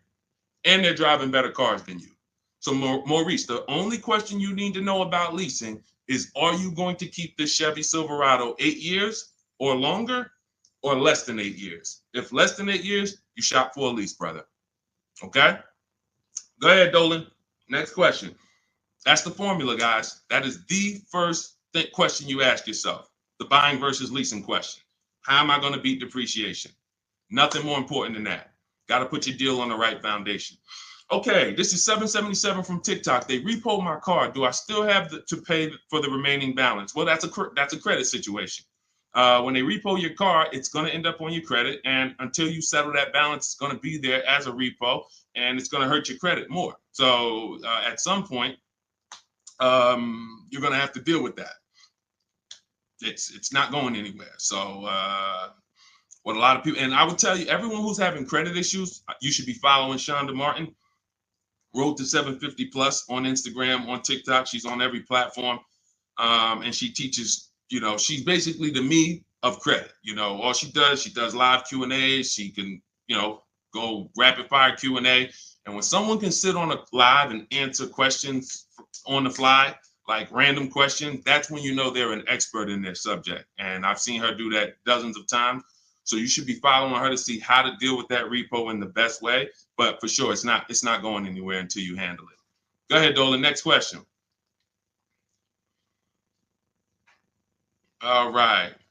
This is called RAV4 EXL Premium versus CRV EXL. Which is better to negotiate discount with at a dealership? There's no way to know that. I know you want an easy way to see, which is going to give me the best discount. That's just not how it works. You have to shop the offers, and you have to see what the best offer is. If I'm shopping for a Honda, if I wanted a RAV4 EXL right now, I'm contacting dealers. I'm letting them know what I want. I'm reaching out to multiple dealers. I do it online. If you want to do it online, you can type the number 1 on Instagram or Facebook. I'll send you the discount link for my digital book, Cars from Home. You can use my scripts. All my email scripts, all my templates are in there, and you'll have the blueprint step by step. You can get your copy for 75% off in my TikTok bio or in the YouTube comments. If I was doing it manually, I'm calling and I'm getting multiple offers for this RAV4 EXL from multiple Toyota dealerships. And then I'll see, okay, the best Toyota dealer said they'll take off $4,000 from me. Okay, all right, cool. All right, now let me get the Honda deals done. So it's you don't know what it's going to be. Like give you an idea. This person, Kimberly here on her Maserati, she got a Maserati. She saved $20,000 off the price. I got the comment here. I got her post here that she posted with the details of her deal. $20,000 she saved on the price. She didn't know that she was going to save $20,000 on the Maserati. There's no way to know. You have to shop the offers, and this is why you can't feel for the bottom. You can't hope, I think we're at the bottom. I think this looks like it's good. No, you don't know that. You don't know how.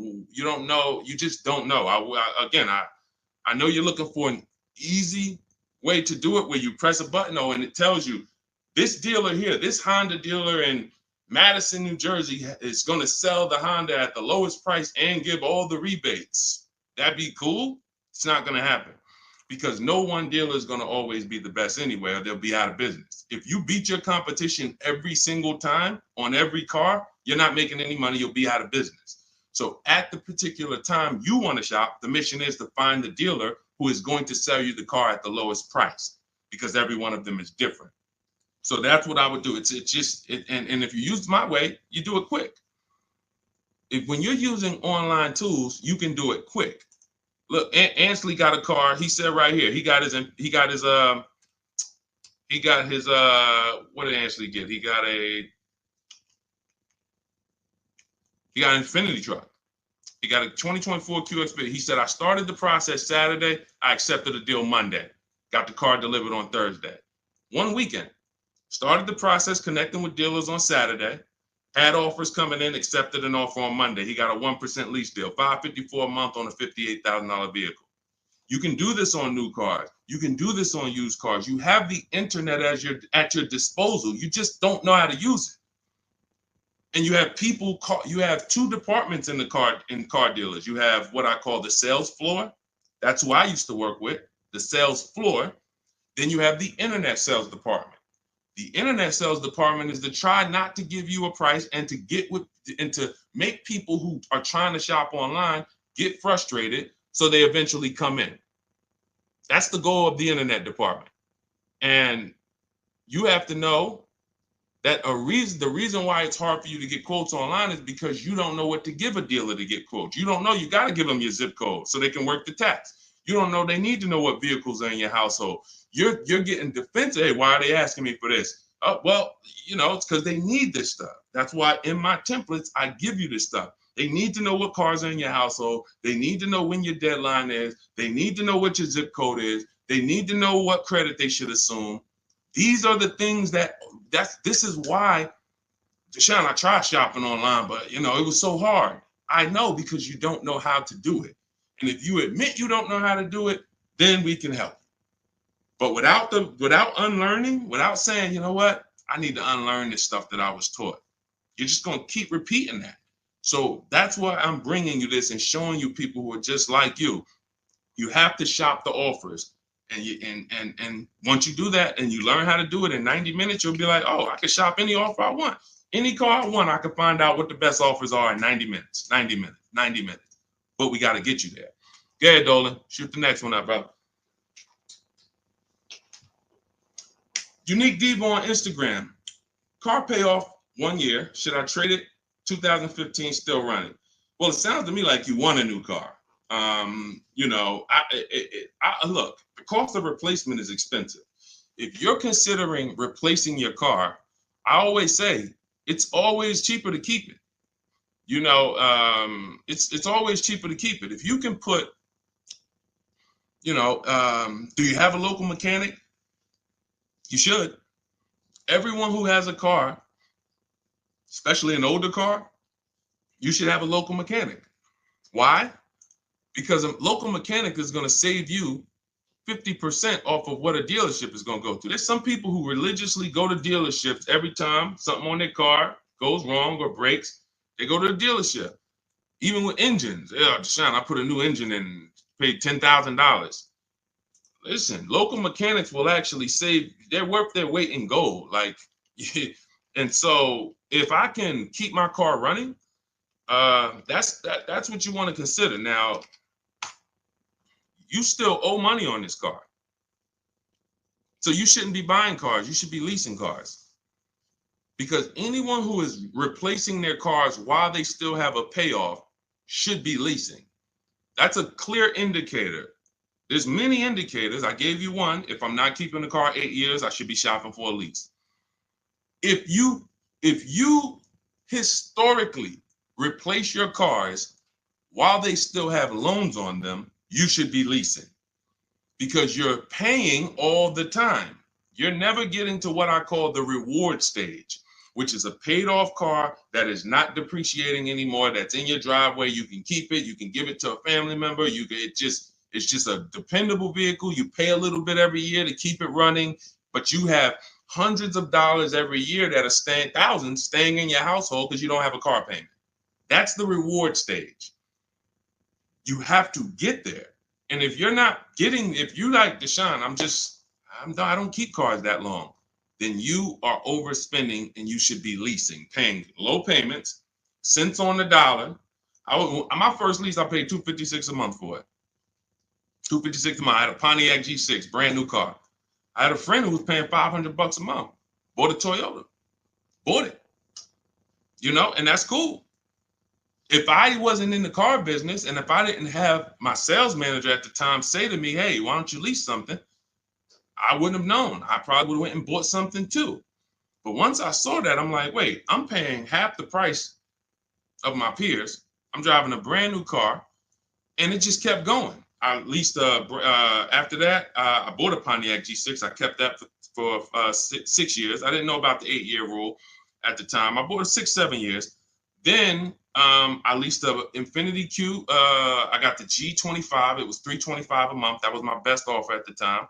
That was a $35,000 vehicle. Then I got an Infiniti Q50 when they first came out. That was a $44,000 vehicle. I paid $345 a month. Then I got another Q. I had 3 Q50s in a row. The next one was $365, and then the highest one went up to $390. I want to say $390. So yeah, $390. I never went over $400 a month. These are $45,000 vehicles. Then I got a Jeep Grand Cherokee 2018, $35,000 vehicle, $330 a month. They're lying to you. Like all of this stuff that they're programming you to, leasing is renting a car. Banks don't buy cars. Pay attention to what I'm saying here. Banks don't want cars on their books. Why don't banks want cars on their books? Because they're depreciating. And look, let's address this. Rick just said on TikTok, but leasing a vehicle only gives you minimal mileage. You pick the mileage on a lease, Rick. You pick the mileage, brother. Hold on. Turn off this. You pick the mileage. Let's get into some real misconceptions about this whole leasing thing. They give you the mileage. Anytime you've ever heard of somebody going over their mileage, if it wasn't a life change situation, like, I used to live close and then I now live far, it's because they wanted to save $20 a month. The payment for 10,000 miles a year was $380. The payment for 12,000 miles a year was $405. They said, you know what, give me the $380. And then get ridiculous. If I go over, I'll just buy the car. Horrible. Why would you buy a car that is not meant to be bought? When you look at the price to buy a lease out, it's not meant to be bought.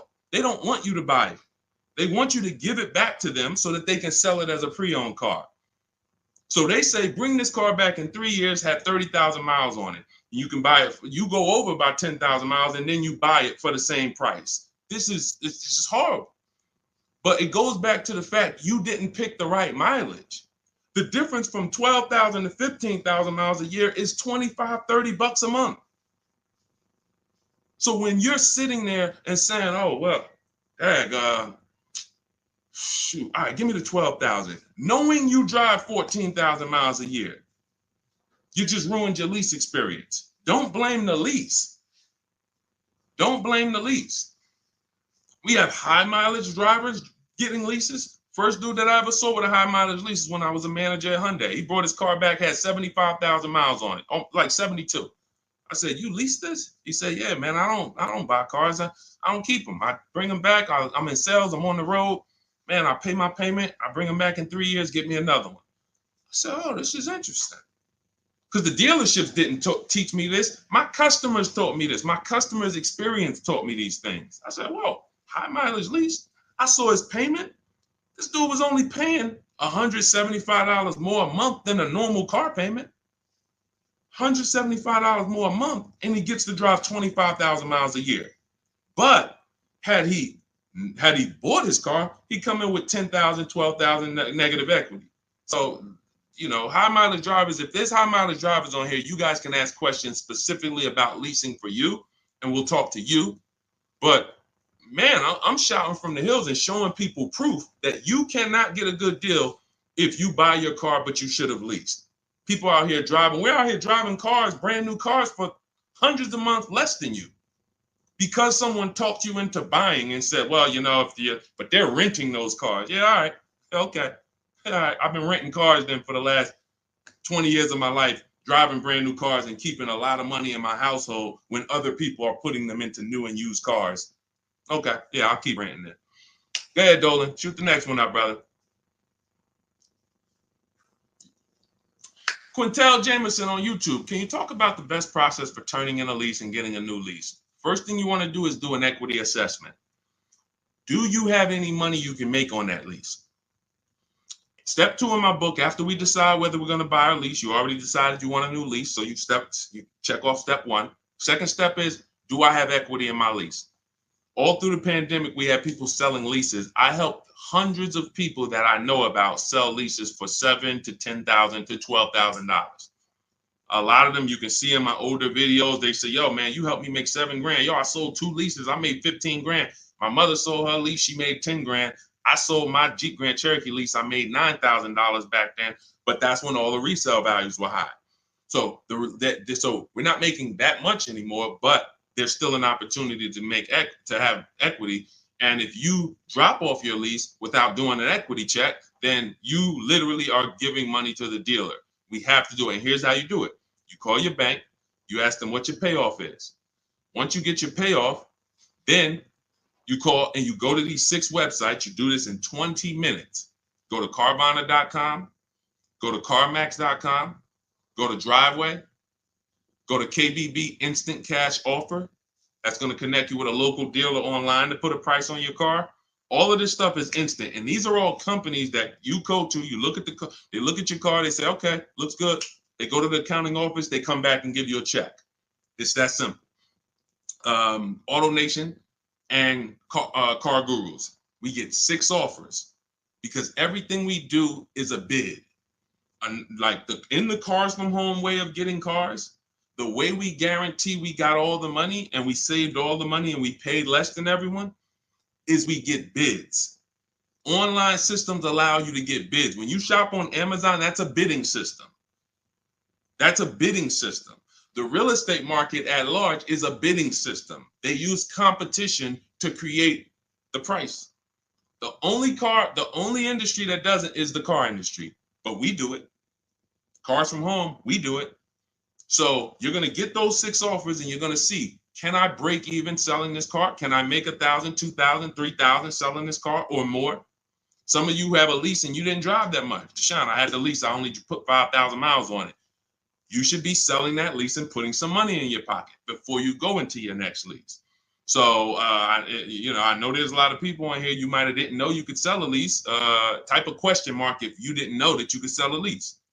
Sean, I never even knew I could sell a lease. Type a question mark. Type a question mark.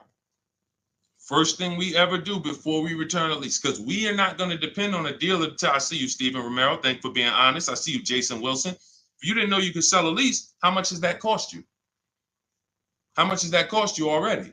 I see you, Rick. Shout out to the people being. I see you, Stino, Cat Mom. I see you, Quintel. Yeah. So what we do before I will never return a lease, and we do this about 6 months out before the lease is up. We do this equity assessment. It's the second step in my process. All of this is in my book. If you guys want if you're like, Deshone, I want the blueprint. Give me the step-by-step. That's my new digital book, Cars from Home. Anyone on Instagram, you comment 1, I'll send you the link to get it for 75% off. If you download it immediately, you could be reading it today, using it, getting a car next week. Same thing on Facebook. Type the number 1. I'll DM you a link to get it at 75% off. And if you're on TikTok, go to my TikTok bio. Now, this is only for 30 minutes. This is a welcome offer for my new book. This isn't like, oh, we don't, just 75% off. This is what I do as a welcome offer for everyone to give you an opportunity. You won't pay the normal $97 price for the book. You'll get 75% off of that.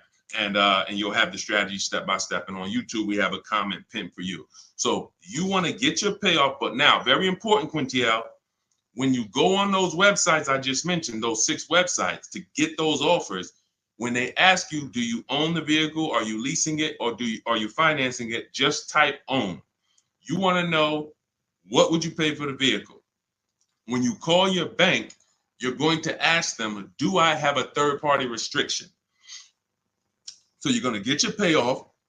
You're going to ask them, do I have a third-party restriction? If they say no, that means you can sell direct to the highest bidder. If they say no, there's no restriction on who you can sell. You can literally sell directly to them and get your check. If they say you do, and there are companies like Toyota, Chase, there's a couple leasing companies that don't have third-party restrictions. But if they say you do, now you can't sell direct to those people. You can sell direct to a dealer that makes the same brand. So if Honda has a third-party restriction, you can sell to a Honda dealer. And that's when we have conversations with a used car manager. Again, we don't talk to salespeople, y'all. We don't talk to salespeople. They're here to make your life hard because they're trying to fight for their money. and it's all good. I give you ways to, that's why the book is called Cars from Home, 7 Steps to Saving Time, Money, and Avoiding Dealerships. You need to avoid dealerships. When you're in a battle, a sparring battle with a dealership or a salesman, you're going to lose. It's a psychological war, and they do it 3-4 times a day. You do it 3 times, you do it 1 time every 3 years. So when the way I'm teaching you to do it, I'm never sending you to do battle with these people. So if you have a third-party restriction, we're now calling local dealers asking for the used car manager. We're getting offers from them, and then we're going to sell our car direct to them. And that's how we're going to get our equity out. That's if we have equity. That's the equity assessment process. That's how some of you are like going to pick up, that one strategy alone is going to pick up $2,000-$3,000 for some of you. Everyone doesn't have equity. But if you didn't know about equity, just that one strategy is going to pick up $2,000, $3,000, $4,000 for some of you. And over the course of your lifetime leasing cars, that's going to be worth more than that. Because some of your cars will have equity, and some of them have a lot of equity, and some of them have no equity. But if you don't know about it, every single car that you give back to a dealership, you just gave them $2,000, $3,000, $4,000. And then you wonder why they say, good news, we got this deal done for you. You don't even have to put any money down. Yeah, because they're using the money from your old car. So once you assess your equity, that's when we go into shopping for the new car. We got to see if we have equity first before we think about shopping for our new car. That's step 1. Okay? Do that before anything. All right, Dolan, cue the next one out. See, I'm not going to give her, if y'all notice, I'm not going to give her the whole playbook. Why? Just to confuse her? I'm not going to tell her, oh, once you do this, then go do this, then go do this. And then when you check your car, this is how you do your test drives. And this is how you make sure. And then this is how you, why would I do that? I like step by step. Does that make sense? Type the light bulb emoji if you're on a cell phone. Type the light bulb emoji if that makes sense. Why would I give her what to do at step 5? She hasn't done step 2 yet. Get your equity, Quintiel. Find out if you have equity first. Do that exercise that I just said, and then come back and we'll talk about the next step. You come back and say, Deshone, I did it. I don't have equity. Perfect. Now let's move to the next step. Deshone, I did it. Good news. I have $3,000 of equity. Perfect. Now let's move to the next step. Okay. Go ahead, Olin. All right. So here we go. This is Selly H20 from Instagram. My vehicle was totaled this week. Sorry to hear that. Hope you're all right. I'm going to the dealer today. What should I know? The dealer today, there's 17,000 new car dealers in this country, 100,000 used car dealers. Every dealer has a different price. So you're going into what is the benefit to you of going into the dealer? You think, oh, well, I'm sold on my car. The best thing you can do right now is ask yourself the first question. Are you keeping your next car 8 years or not? Are you keeping Selly H on Instagram? Are you keeping the next car you're getting 8+ years or no? Let me know. This is Selly on Instagram.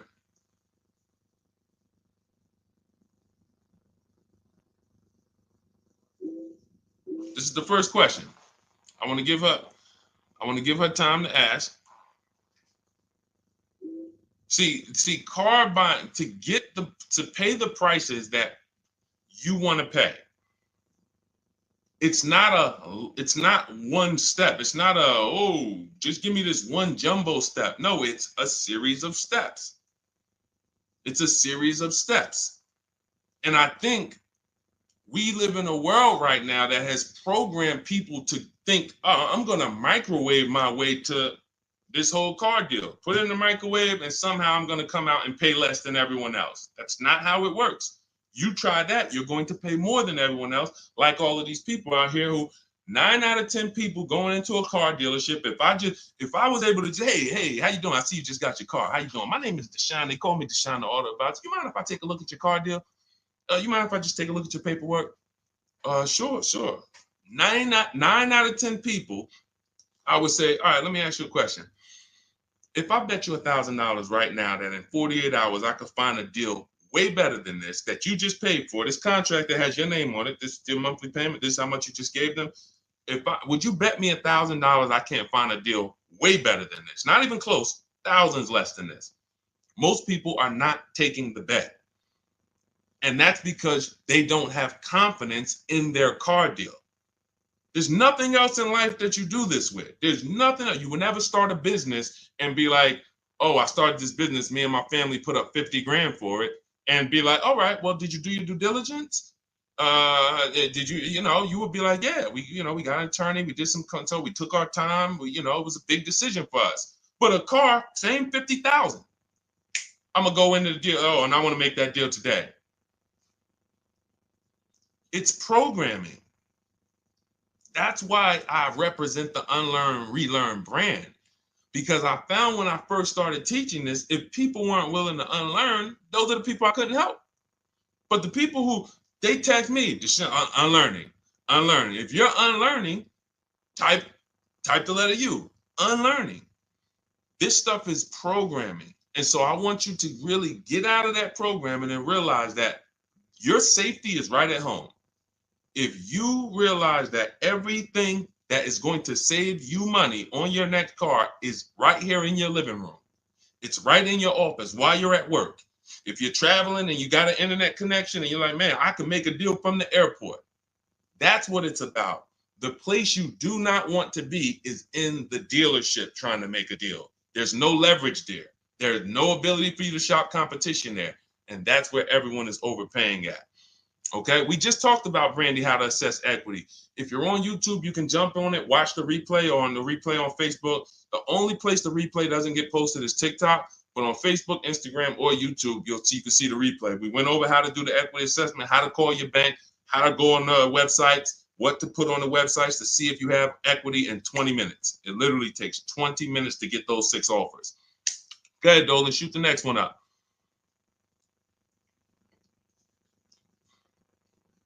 Steven Romero from TikTok, shopping through Carvana. Carvana is one marketplace. That's all it is. Carvana, I know Carvana is, oh, you don't have to see, the reason Carvana wins is because people are scared of dealerships. There's no other reason than that. Carvana has historically paid more, especially throughout the pandemic. They were paying more to buy cars than anyone else. So let me ask everybody on here a question. We got at least, we got a good number of people on here. Let me ask, got some intelligent people. If you are paying more than anyone to buy cars, when you sell those cars, are you going to be higher or lower than anyone? If you're paying more than everyone, you're paying more than dealerships to buy cars. Everyone was selling their cars to Carvana, selling their cars to CarMax. If you are paying more than everyone else to get your inventory, when you sell your inventory, is it going to be higher or lower than everyone else? Exactly. Higher. Exactly. But how do they do this then? They do this because people are scared of dealerships. So they would pay more just to be able to say, thank God I didn't have to go to a dealership. Man, I saw my car come down that vending machine, and then I saw that car pull up to my house on the Carvana flatbed, and you just overpaid $5,000 for that car. They charge you for their service. Hey, to avoid going to a dealership, listen, we're not giving you the best price, but we are giving you the best experience. In our case, there's tons of dealers who will deliver a car to you. There's tons of dealers who you can have the same experience with. Every time we get a car, we have the same Carvana experience. My experience, the people who, look, everybody who you're going to see me go after right now, and if you hop on YouTube, you'll see this. Look, Tosha's experience, just like Carvana, did it from home. Look, Vincent got his used car, 43% off, 3-year-old Lincoln, 43% off the original price. Got it on, got it from home. Look, Ansley, we already went over Ansley. Sean saved 20 grand on his F-150 from home. That's a Carvana experience. Look, Rosalie, we already talked about her. Carvana experience. Look, Jen got her Subaru, leased it from home. You can give yourself the Carvana experience without paying the Carvana price. And when you're shopping for a used car, Carvana is just one marketplace. You also need to open up CarMax, Driveway. In my book, I have what's called the multiple marketplace strategy. The way you shop for used cars, the way we shop for them, is different than the way we shop for new cars. New cars, we use a strategy called the 25 to 5. That's when we reach out to 25 dealers. So we're shopping for a Toyota. We're going to reach out to 25 Toyota dealers online. We do this in 20 minutes. We send them our templates. All of that is in my book. It's a digital book. You copy and paste my template. So you do need to be able to copy and paste. Let me preface that. Do not get my book if you're not familiar with copying and pasting and emailing. I got to preface that. I know people, Deshone, isn't everybody good with that now? No, everyone's not good with that. I've been doing this for 3 years now. I know everyone is not able to copy and paste and just send emails. You know, everyone, that's just, so I have to preface that. But that's how we reach out to new car dealers. We're going to reach out to them for leases and for new cars online using scripts, and we're going to get 5 offers with the scripts. With used cars, it's totally different. We're not reaching out to 25 dealers. Every dealer has their inventory on a marketplace. If they don't have their inventory on a marketplace, do not shop for it. Don't talk to them about it. If they don't have that inventory in a place where it's in a competitive environment, I don't want to talk about it. Who saw the video when I was in the car dealership and I said, this is a used car, it doesn't have a price on it. I was in the car dealership and I said, look, anytime you see a used car, if it doesn't have a price on it, you know, don't negotiate on it. If you saw that, type I saw it. Whenever someone is not putting a price on a vehicle for any reason, it's because they want to make the price up and negotiate down. So let's just say I'm a slimy dealer. Let's say I got a $40,000 car. It was $40,000. I was at a dealership yesterday. We made a commercial about a dealership, and I looked in the car. It was a used car. It was a 2018. It had, the only price it had on it was the original price of the car. So it had literally, it was around a $40-something thousand car. It didn't have a used car ticket, $22,000, nothing like that. So it had a $40,000, and it had all the stuff that was in the car, original. But it's a 2018. So what happens when a person says, hey, how much you want for that car? And there's no internet that they're comparing that to. They're going right on there and just saying, okay, that person has a great opportunity to make up a price and say, well, you know, we're asking $24,000 for it, but you know, our asking price is $24,000. Oh man, that sounds a little high though. You know, it's 2018. You know, you can't do no better than that. You know, I mean, what you have in mind? You know, I'm trying to be around 20. You know, I'm thinking closer to 20. Then I don't know if I could get to 20. I might be able to to see if maybe we could like split it, go up the middle, you know, between, you know, like around 22, something like that. Why don't we take the car for a ride? Let's see if you like the car. You're already in the mouth of the snake. You are literally a mouse in the viper's mouth. Once you've already agreed to talk about a car that doesn't have a price on it, you're done. Because let's just say if that same dealer had to list that car online, that car might have been listed for $18,000. But because you walked in and started talking about it and say, hey, well, you know, what do you think? This is how people leave happy. Man, you know, let me ask you, honey, you get home with your wife, like, you think you got a good deal on this? I think so. I think the guy worked with me because, you know, they said they was asking 24. And you know, I went in there and you know, we made a deal about 22, a little under 22. He took off 2,000 from me. No, he didn't. There was no real price. So this is why you want to be on marketplaces where all the prices are listed. Cars.com, cargurus.com, carfax.com, carmax.com, carvana.com. That's one of them. 8 market, eBay Motors, one more, Driveway. So there's 8 marketplaces, 8 major marketplaces. And you want to sit back and shop for your car like you be shopping for a TV on Amazon. And you'll realize once you start doing this, you'll see The same car that was at my neighborhood dealer that I liked, there's 50 of them within 100 miles of me. There's 50 of them. In fact, once I pull a Carfax, I'll see that one didn't even have a good Carfax, the one I was looking at. That one didn't even have the service records that I want to see. These are the things, this is why shopping marketplaces make sense. You want to shop, I talk about this all the time. It's called my multiple marketplace strategy. I made videos about it. I've been posting about this since I came to social media. Marketplaces. And again, the only people who are going to win with this are people that's locked in. People who are serious about saving their money, who take car buying serious. Everybody who like Deshone, this sounds harder. What, you want to go in the dealership and just go ahead and let them just work you a deal? God bless you. This is not for everybody. I know this. This is for the people who like Deshone. I want to make sure, and it's easy. All the people who you see me showing you, Jared, all of these people that's posting their cars, Teddy, if you're on YouTube, you can see this stuff. These people are never going back to the old way of shopping.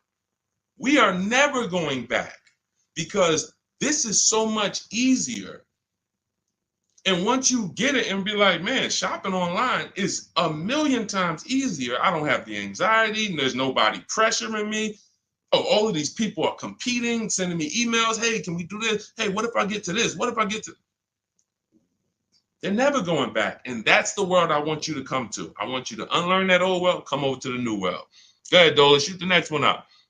I think we hammered that point home because we get that question probably every day. Carvana, something about almost every stream, somebody said, hey, what about Carvana?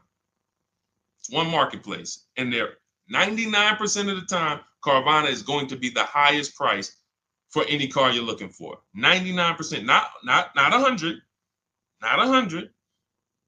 99%. RL, looking to finance a Toyota 2025 Camry. Should I purchase the extended warranty? It's a great question. RL said he's looking to purchase a 2025 Camry. Should he purchase the extended warranty? So a warranty is a risk product. It's risk assessment. I might buy something and I don't use it. The key to understanding if you should get a warranty is to ask yourself, how expensive is it to fix this car? And does this car have a high likelihood of things going wrong?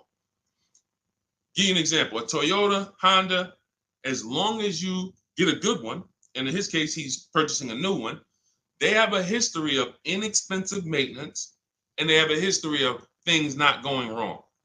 I wouldn't get a Toyota extended warranty. Why? Because the $1,800 or $1,500 or $2,000 I'm going to pay, I have to get that money back and then some to make it work, to make it worth it. That means $3,000 of things need to break on that Toyota for that warranty to have made sense for me to get. Now, on the other hand, when I work with Mercedes, some of you know I worked with Mercedes for 5 years. Every time I would have a client who was getting a Mercedes, I would ask them, how many years you keeping the car? If they said they were keeping it a long time and they weren't going to lease, then I would tell them after we made the deal, buy as much warranty as you can afford. That was and some of my clients in New Jersey, they can attest to that. That was I was very unapologetic about it. Buy as much warranty as you can afford.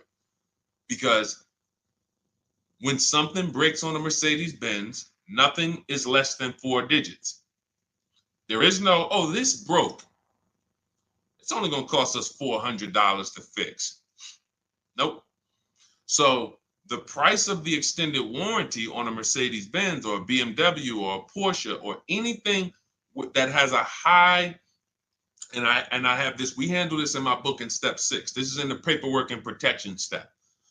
Everything is accounted for. So everything on this stream I'm teaching is out of my book. It's everything. So when we're looking at, and where does this vehicle rank in terms of repair costs? Is it on the higher side? If so, the warranty makes more sense to get. If it's on the lower side, warranty makes very little financial sense to get. And that's how we gauge getting extended warranty. It's a risk assessment. All right, good question though. Very good question. All right, go ahead, Dolan. Shoot the next one up. Too Cool 09 from TikTok. Should I buy or lease a vehicle through my LLC or through myself, or does it matter? This sounds like you don't have a business where the actual car is being used. If you, a realtor, for an example, and could y'all double tap, keep double tapping the screen, keep running those likes up. I appreciate y'all on TikTok. Every time y'all double tap the screen, y'all run the likes up and keep them moving. TikTok continues to tell people about the broadcast. And shout out to the sharers. I appreciate you. Matter of fact, I got to jump off of here because what I'm going to do is, no, I'm not going to jump off now, but I have to do something. Somebody who shared yesterday, I got to go to my DM and I got to send her, I'm literally just talking notes to myself. Okay, so big talk about buying in LLCs lately. Big talks. You know, you see videos about it, get caught through your LLC. There's going to be tons of people audited who had cars in their LLC, writing certain things off and are not using the car for business. It's going to be very, very bad. It's coming because the IRS may come later, but they come. When they see, okay, we see people getting all these cars, they know the social media videos and people just putting cars in the LLC. If you are a realtor, for an example, when I was with the dealerships, I dealt with a lot of realtors. Came in, put cars in the LLCs. Why? Because they're on the road. They're using the car for business. They're writing off certain things, be it the maintenance, be it the repairs, or they're writing these things off. Why? Because it's actually business being done with the car. On the opposite end, you have people who have no business at all that involves that car. They're not traveling with that car to clients' houses. They're not doing it, but they want to buy the car and they want to write off tons of stuff or have some type of tax advantage. And now, I'm not a CPA, I'm not an accountant, I'm not giving you tax advice. I would just tell you that if your business does not involve a car or travel, I'm not going to ever tell you to put a car in an LLC name.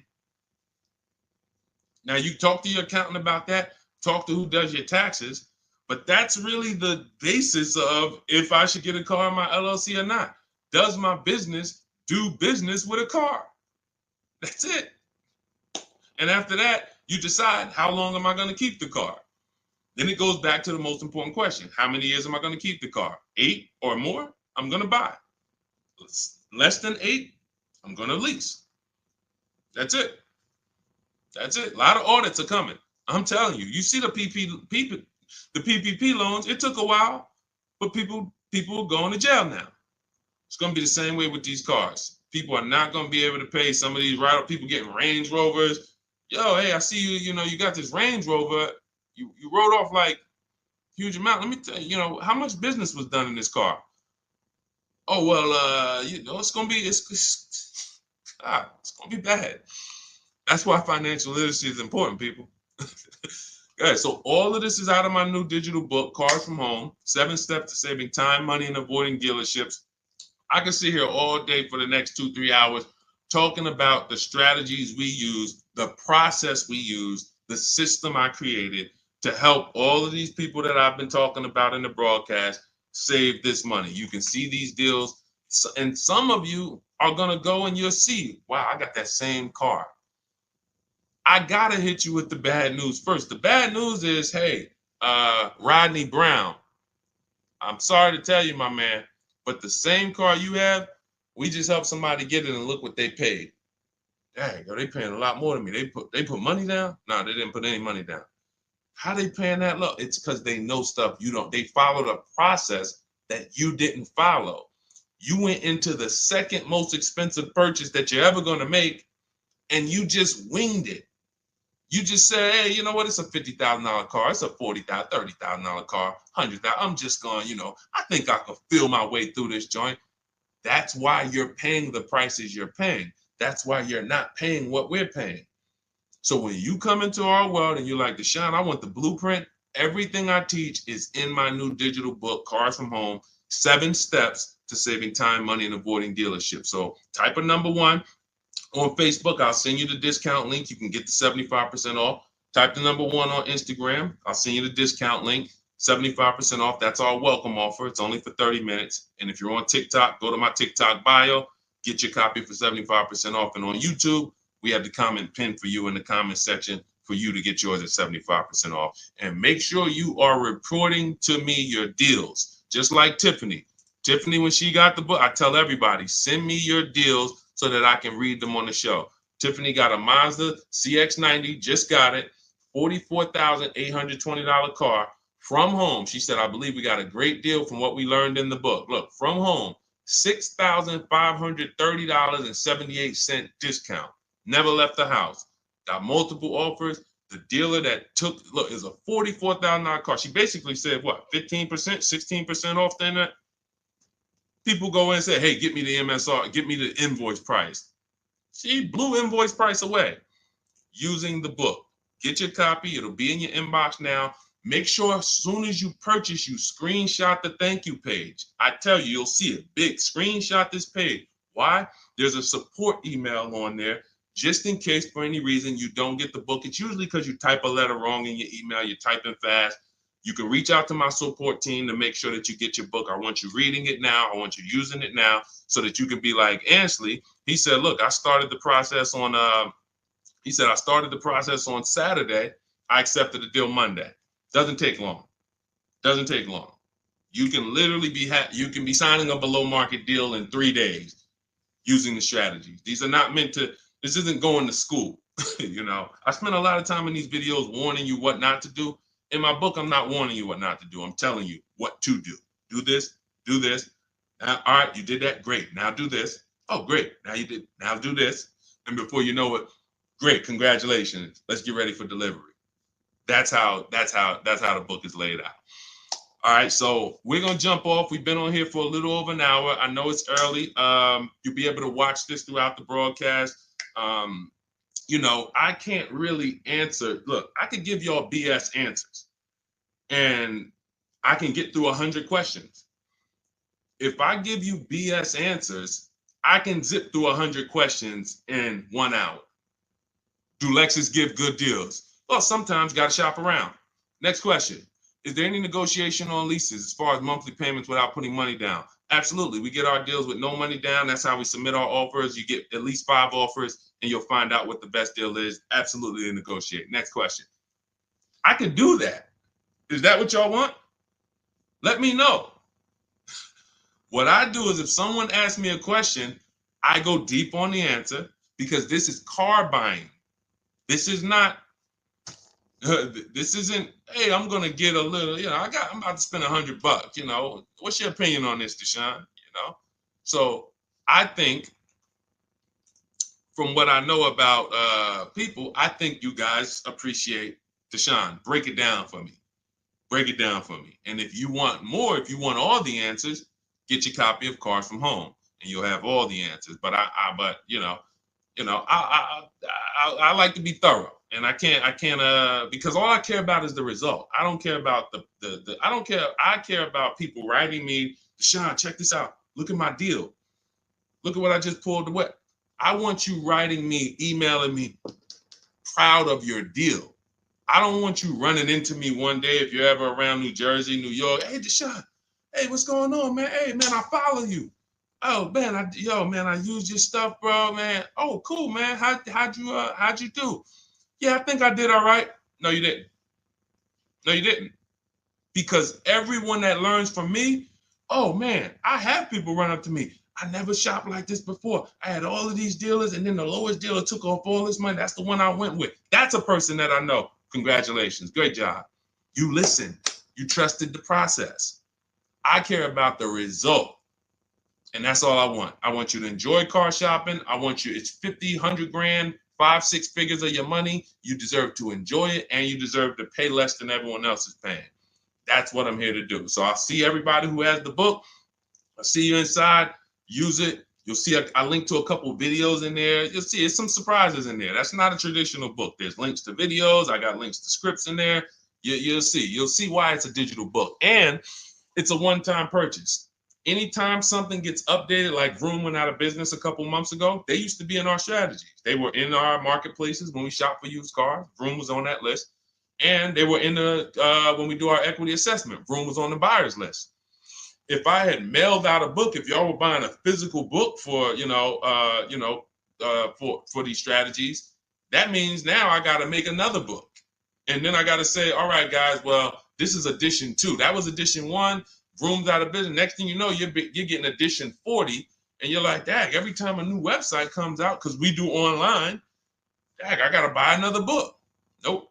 With Cars from Home, what we did, soon as Vroom went out of business, I went in, I updated the master file, uploaded it, all the thousands of people that have the book, and about 9,000 people have the book right now. So this is, you can go on Goodreads, you could type in the Cars from Home book online, you'll see, oh shoot, this book is out there. It's already 5-star rated.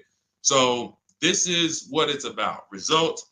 Grab your copy in my Instagram bio or my Facebook bio, or everybody that types the number 1 on Facebook, I'll DM you the link exactly to get this discounted price. Everyone on TikTok, you go to my TikTok bio, click that website, and get your 75% off. And then on YouTube, we have it pinned in the comments. So use this stuff, win with it, write me with your deals, y'all. Stop overpaying. You don't want to be like these people out here. You don't. They're getting hammered right now. They think there's no deal. Oh, when is the market going to get better? It's never going to get better for them. It's never. They're going to keep doing the same thing. And it's sad, but that's not what we're here to talk about. Let's get you to paying less than everyone else. All right.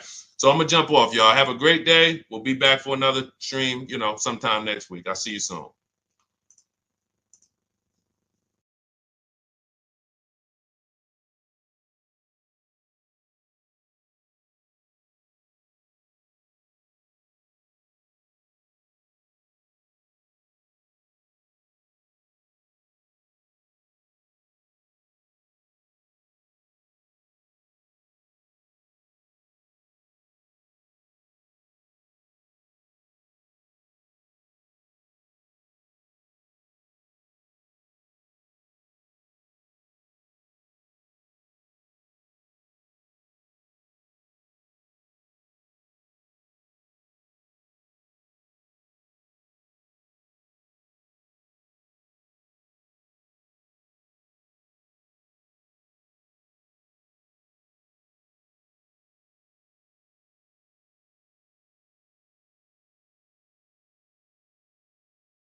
Just hit that. Just take us live. All right, we're about to talk some serious car questions and answers. I want you to ask any question you can think of concerning car shopping so that we can dig deep into it. It looks like Facebook we continue to have trouble with, and I think it's because we already have a stream going there. See if you can get out of that stream, Dolan, if you can cancel that stream so that we can get on the Facebook. But I want you guys to start asking your questions.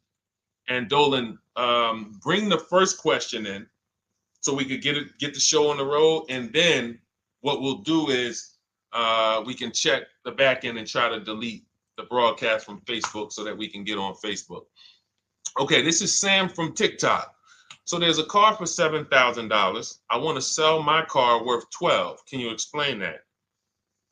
Well, who are you selling your car to? If you say it's worth $12,000, then all right. We only get offers to find out what our car is worth. We don't use algorithm sites because that's worthless. An algorithm site is a site like Kelly's Blue Book. You punch in your year, make, model, and in 3 seconds it tells you your vehicle's worth $12,000. Right now, we have companies that bid against each other. And what you want to do is you want to go on your computer, go to CarMax.com, go to Driveway.com, go to Carvana.com, go to AutoNation.com, go to Kelly's Blue Book Instant Cash Offer.com, and go to Car Gurus. All of them will connect you to somebody or some major buyer who pays cash for cars immediately. Literally, quick inspection, drop your check, and you're on to you're literally, it's that simple. We are no longer at the mercy of private owners who are going to come by and look at our car and no one buy it and talk us down. There are extremely competitive buyers in the market that I've been telling people about since 2021 when we were cashing out. I was big on telling you guys during 2021 to 2023, during that whole pandemic run, cash out now, because the values of those vehicles will never see them again. So there are some people who cashed out, but that was also the beginning of showing people that you can sell to what is called institutional car buyers. And that is what stopped people from trading their cars. There are people who have learned from me, and maybe other people have mentioned this, that will never trade a car again because you're not getting the money that it's worth. So you go to those 6 companies, Sam, it should take you no more than 20 minutes. They're going to give you their best cash offers. And then you can sell to them and you can go buy something else. But what I want you to get in the habit of doing, everybody, is separating your transactions.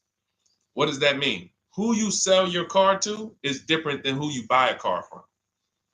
And you need to maximize each transaction. And you're never going to do that mixing all your transactions together, which is what most people do. They go into a dealer and they say, hey, I want to buy a car from you, and I want to trade my car into you, and I need a loan. 3 transactions. We don't do that. We separate them and we bid each one out using online tools. And that's how we get the prices we get. And that's how we pay less than everyone else. Okay. So the biggest thing, first thing, is go to those 6 websites: CarMax, Driveway, Carvana, KBB, Instant Cash Offer, AutoNation. And all of you who want to find out what your car is really worth, you go to these 6 websites, get your 6 offers, and then you'll find out what your car is really worth. We do not depend on any dealer to tell us what our car is worth at all. Okay? Shoot the next question up, Dolan. And you guys can continue to type your questions. We're bringing them in from all platforms. This is Terrell Taylor. By the way, everything that I'm talking to you guys about is out of my new digital book. It's called Cars from Home: 7 Steps to Saving Time, Money, and Avoiding Dealerships. Some of you may have it. If you have it, shout out to those who have it, and shout out to those who've used it to actually pay less than everyone else. And make sure I want you to be like Tiffany. Send me your deals. Send me your deals. When you get your cars, I want you to actually send me the results. Look, this is, oh no, that's not Tiffany. That's someone else who used the book. Look, used the book, got $175 a month less than her first quotes before she used the book. So send me, but you can get a copy of this book immediately for 75% off. It's normally $97. Go to my TikTok bio. You won't leave the broadcast, and you can have the entire blueprint. If you don't want to try to remember everything I'll be teaching you over the next hour, you can have the blueprint. You won't pay the $75. You'll get the 75% off. And we also have a comment pinned in the comment section for you guys on YouTube and on Facebook and on Instagram. You go to my bio. So anyway, go get it, because it's only for 30 minutes. After the timer goes off, it's $97. It's still worth every penny. You can Google it. 5-star book. You can see all the people who rated it, all the people who's using it. This isn't a test to do, but I want you to get it at 75% off. It's better to pay $24 than $97. Okay, Terrell Taylor. So you said, Terrell Taylor on YouTube said, I have $35,000 to $40,000 to buy a truck with. Should I buy a used or a late model new, 2022 to 24? So whenever we're considering a late model used car, this is a model like Terrell said, that is 1 to 2 years old. Let me tell you why I don't like shopping for those first. I like to shop for a new price first. Whenever you are buying 1 or 2 year old used vehicles, you have to realize something. How do dealers get used cars? Trade, or they get them off lease, they buy them. When you have not waited 3 years, you're not going to see a lot of used vehicles in that option, because most people don't buy a vehicle and then trade it in 2 years. So you're not going to see a lot of 1 and 2 year old used vehicles.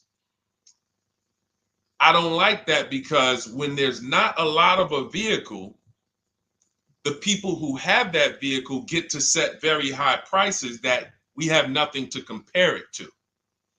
And that's a recipe for losing and overpaying. I've had people come to me who are looking like you, and what I say is, I say, okay, shop for a new one first. I'm gonna tell you why. When you shop for a new one first, you get to see what the market value is. So take Sean. I'm showing Sean. Some of you have seen Sean. He got an F-150 Lightning XLT, $73,000 vehicle.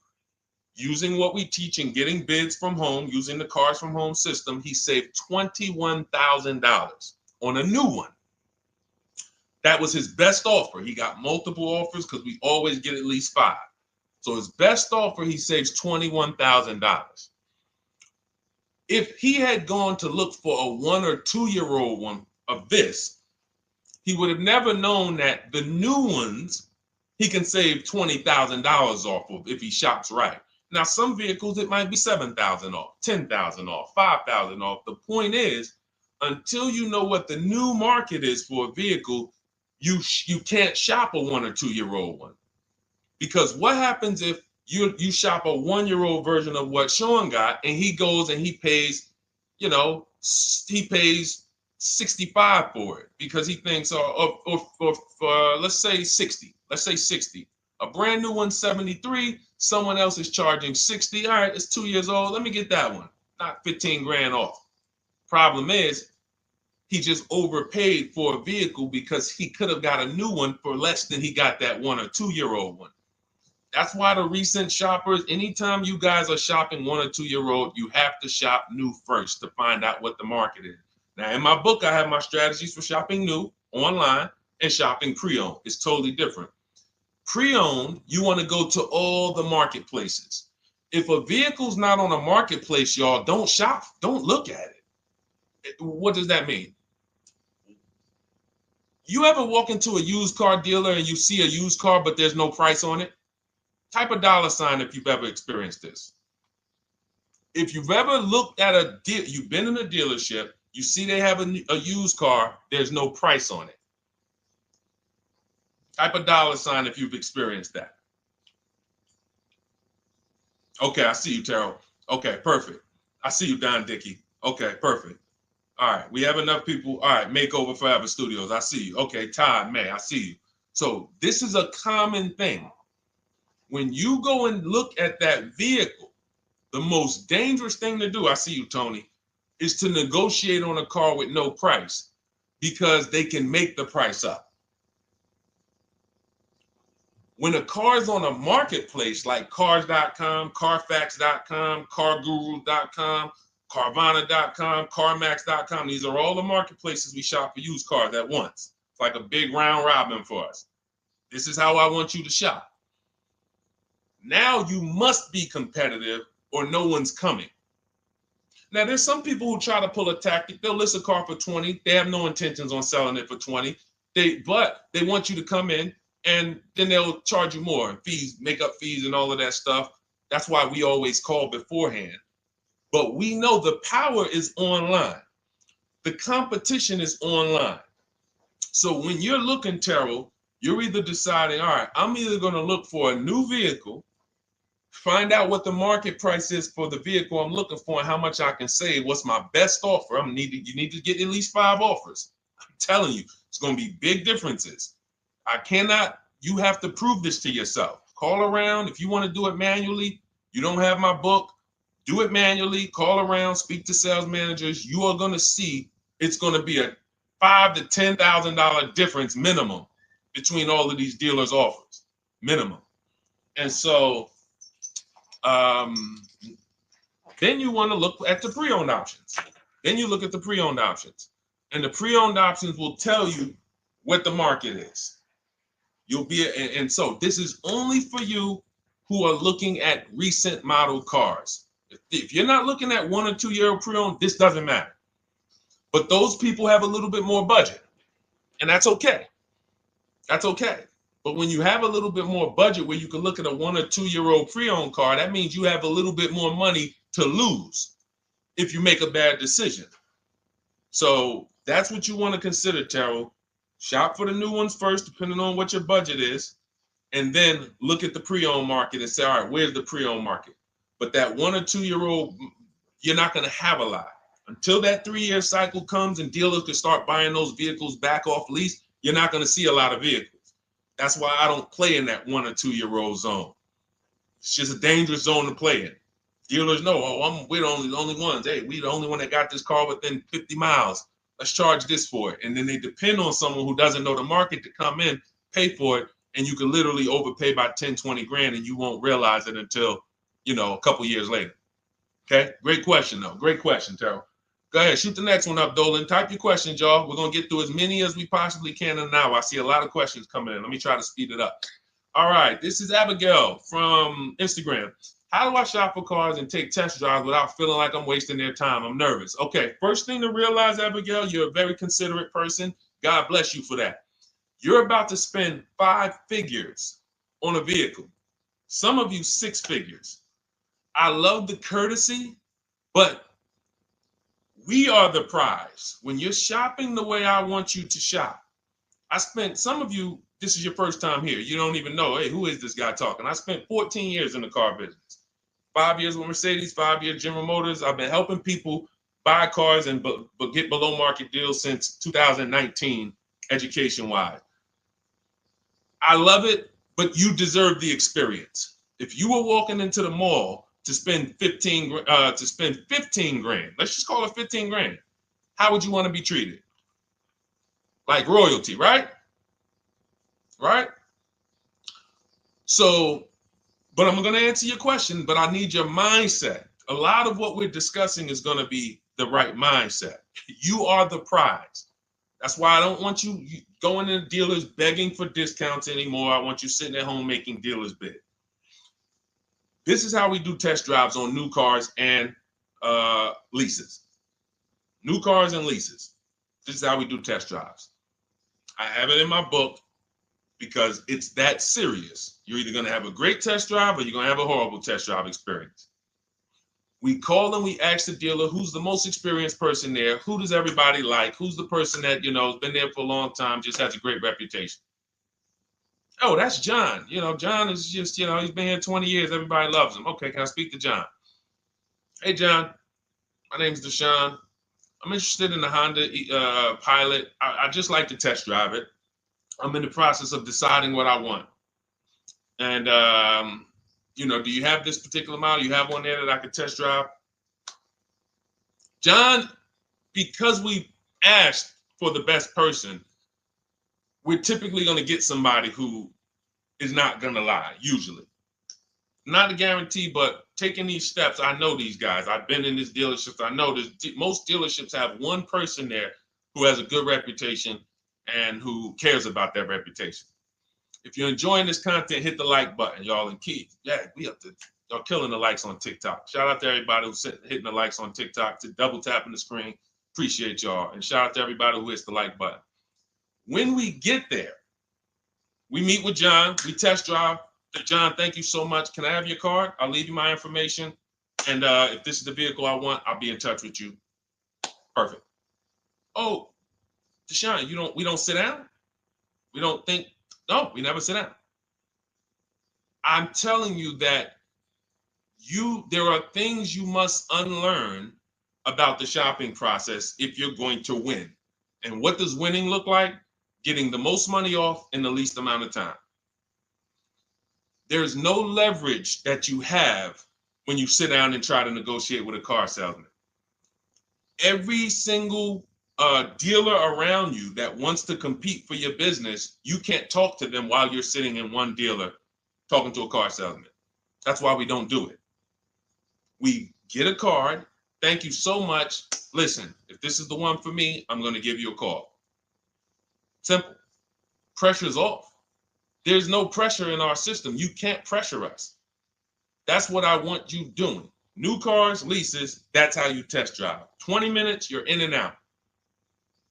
And I'm a car salesman at heart because that's what I am by profession. I would never develop a system that would allow you to waste car salesmen's time. I just wouldn't do it. I developed a system that when our people go get cars, look at Ansley. When our people go get cars, Ansley just got his lease, 1% lease, $58,000 Infiniti. Look, started the process Saturday, accept the deal Monday, all by Email. $58,000 car is paying $554 a month, no down payment. You know, we have tons of these. None of these people spent. Look at Jared. Lease like a boss, $569 a month down to $520. Volkswagen Tiguan, no money out of pocket. Let's go to a purchase. Pierre, pre-owned car purchase, got his 2022 Mazda, got a 20% discount off the original MSRP. This is 30 minutes. We are not spending more than 30 minutes in dealerships. Who doesn't want to spend more time in dealerships? Type me if you're like Deshone. I don't want to be in dealerships that long. You thought you had to be in dealers to save the big money, right? You thought you had to be in dealers to save the big money. I'm showing you as someone who pays less than everyone and who teaches people to pay less than everyone. Look, Kimberly, $20,000 off a Maserati, shopping from home. Because when you can talk to more people at once, the discounts fly off. And you see that all these dealers want to compete. So what you want to do, the best thing you can do to not waste people's time, Abigail, is to shop from home the right way. Because when you shop from home the right way, you realize it's only a few things you need to be in the dealership for. That's your test drive. I just told you how to set it up. With used cars, we do it at the end. But we're only there for a second. In fact, when you go to pick up your car, they're going to tell you, thank you. This was one of the most easiest deals I ever made in my life. Because you came in, you emailed us, you knew what you wanted, you gave us the information we needed, we made you an offer, you knew what you were decisive. We have all these scripts. By the way, in my book, I have all the email scripts. You don't have to even think about what you're going to say. It's literally copy and paste, copy and paste, copy and paste, copy and paste when we're shopping for new cars and leases. With used cars, before I go to the next question, I want to hit on the used car process.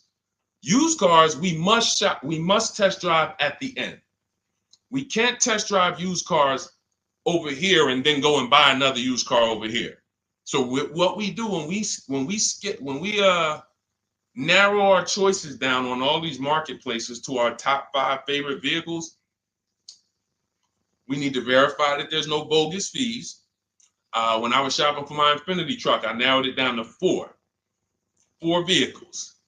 But I'm going to tell you something that's the most. Who's bought a used car in their life? Type the letter U. I need you guys to program what I'm about to say into your brain cells for the rest of your life. Type the letter U if you bought a used car or if you plan on buying a used car one day. Type the letter U. All right. I see you, Michael. Don Dickey. Okay. Terrell. I see you, Blizzy. Tony. Okay. Lori. I see you. Victoria. Anybody who plans on this. Let me tell you how. Okay, let me tell you how. All right. See, when I'm about to reveal big stuff, I got to kind of see how I want to say it. The marketplaces that we go to look at used cars on, they're never going to tell us what a great price is. And I'm going to tell you why. The only thing that matters, let's say we're looking at 4 white Honda Accords. 4, they're all white. These are the cars we want. We've narrowed it down. We're looking at 4. They all got similar miles, and their asking price is $20,000. The marketplace is going to tell you what they think a good deal is based on algorithms. Based on all the vehicles listed on the market, this is a good deal. This is a bad deal. Here's what matters. How much was the original price of each vehicle? Why is this the only important thing? Because if we're looking at 4 white Honda Accords, but one of them was $35,000 when it was new, one of them was $39,000 when it was new, has a sport package, some special technology. One was $31,000 when it was new, one was $29,000 when it was new. What's the best value? What's the best value? You see how we clearly just went from, wow, all of these vehicles look the same, similar price, similar asking price. But once we found out, wait a minute, this one right here was $38,000 new. This one here has the cameras in it all around and the self-driving package, and it has the same asking price, or it's maybe $1,000 more. This is what I call the true value discount. The true value discount. And let me tell you why the marketplaces will never tell you this. Because if they advertise the true value discount, someone has to be at the bottom. In other words, when you're looking at Honda Accords, if you could go right to the true value, who's giving me the biggest discount off the original MSRP? That means the car at the bottom, they might be giving you no discount off the MSRP. We saw that during the pandemic. It was people selling, who remembers people selling Toyota Camrys, 3-year-old Toyota Camrys, for the same price as they were when they were new? There was some deal, everyone wasn't. I know a couple dealers, I know a couple general managers who run dealerships who are ethical. And they said, look, I don't care what the market does. I can't sell a used vehicle for the same price it was when it was new. I'm not doing that. Because when that customer comes back in 3 years to deal with me, I'm going to have to help them again. And if I buried them in their car, then I'm not going to be able to help them. But there were plenty of people who was. The true value discount is all that matters, which means we have to know what the car was new. We have to find the Maroni label. We have to go on the Carfax. We have to go to where the window sticker is and get the original price. And then we'll clearly see, oh, that's the best used car. And no one else shops like that. No one else shops like that. If y'all get that, type dollar signs. If you get that, what I just said, type dollar signs. That is what is important, not what they tell you is a good deal. So going back to me, when I got my Infiniti truck, 4 vehicles, all in a similar price range, all white. They were between $1,800 difference from each other, similar miles. But once I found out that one was 46,000 new, one was 48,000 new, one was 52,000, and the one I ended up getting was 54,000. That separated it. The one that was 54,000 new, they were giving me a 42% discount asking price.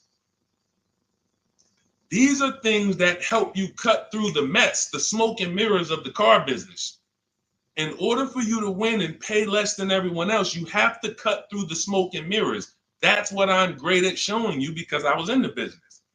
So these are the things that, again, if you say, Deshone, I need the whole blueprint. I need to give me the step-by-step. Leasing, used cars, high mileage, new cars, give it to me step-by-step. That is my new digital book. It's called Cars from Home, 7 Steps to Saving Time, Money, and Avoiding Dealerships. It'll be in your inbox in literally 5 minutes, and you get yours for 75% off. Support yourself and support your family by getting your copy.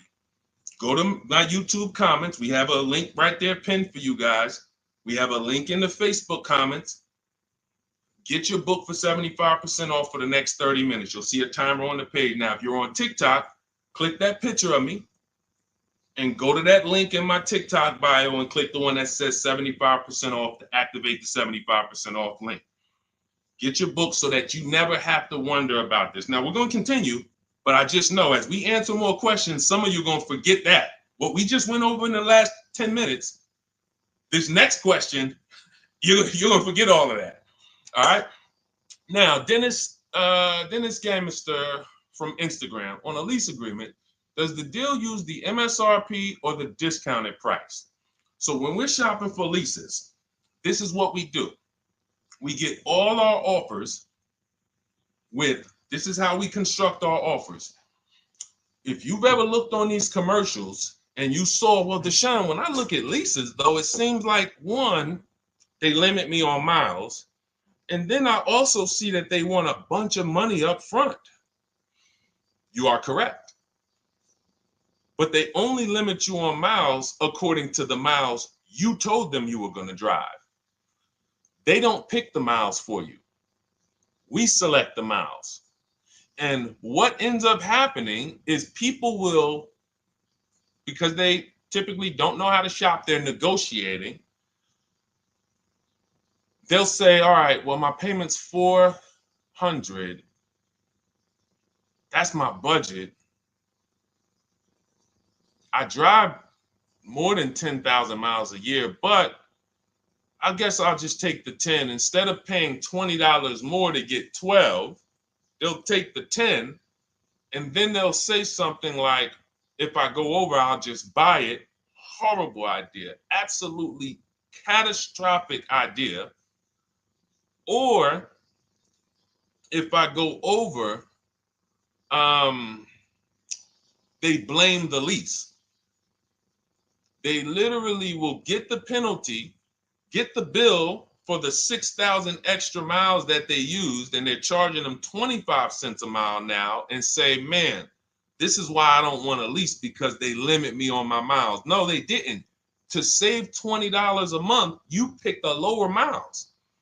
You can customize leases up to 15,000 miles if you want, 18,000 miles. Look at Jen. Jen just got her lease on her Honda. Hold on, where's Jen's lease? She got an 18,000 mile a year lease. Now, the way we shop is 12,000 miles per year, only first month's payment due at signing, and we shop it taxes and fees in the payment. Jen, her best offer on her Honda CR-V hybrid, which is one of the most popular hybrid crossovers in the market, she got $512 a month, 12,000 miles. That's a 1.3 lease. We'll talk about the 1% rule for great lease deals and the 1.5% for overpaying. She gets 1.3. She bumps it up to 18,000 miles per year. But look how much more, y'all. $50. So for $50 more a month, she, instead of driving 12,000 miles, she gets to drive 18,000 miles. And she gets to drive as much as she needs to for $50. Versus her saying, you know, I'm going to take the 12 knowing I don't drive 12, and then I'm going to get penalties and, again, blame the lease. The lease is custom. And the first time I learned about high mileage leases was when I was working at Hyundai. I was a manager at Hyundai for a short period of time. It was a highway dealer. The guy ended up going to jail. It was typical, like, you know, I've worked in some dealers, some phenomenal dealers, but this one was like, if you ever could imagine the prototypical highway scam dealership, I mean, this was it. So I was only there for 6 weeks, but I was a manager, and what I saw was I was taking care of this guy's lease who was just finished with it. He had 72,000 miles on it, and I went out there and I said, wait, you leased this 72,000 miles? He said, yeah, I always lease now. He said, I used to come in every time I bought a car, my negative equity was ridiculous, $15,000, $10,000. I had to keep writing these big checks, and I just said, you know, let me switch to leasing. A customer taught me about high mileage leasing. That's why when I say car salesmen aren't trained, they're not trained. We learn things by intuitiveness and curiosity, and, you know, we're not trained on finance and insurance and leases versus buying, none of that, you know. So anyway, I said, wow. And so I looked at his payment. This guy is only paying like $175 more a month, not even, to drive 25,000 miles a year.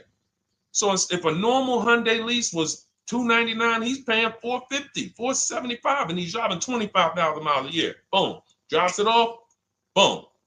No negative equity, none of the trash that most high mileage drivers are dealing with.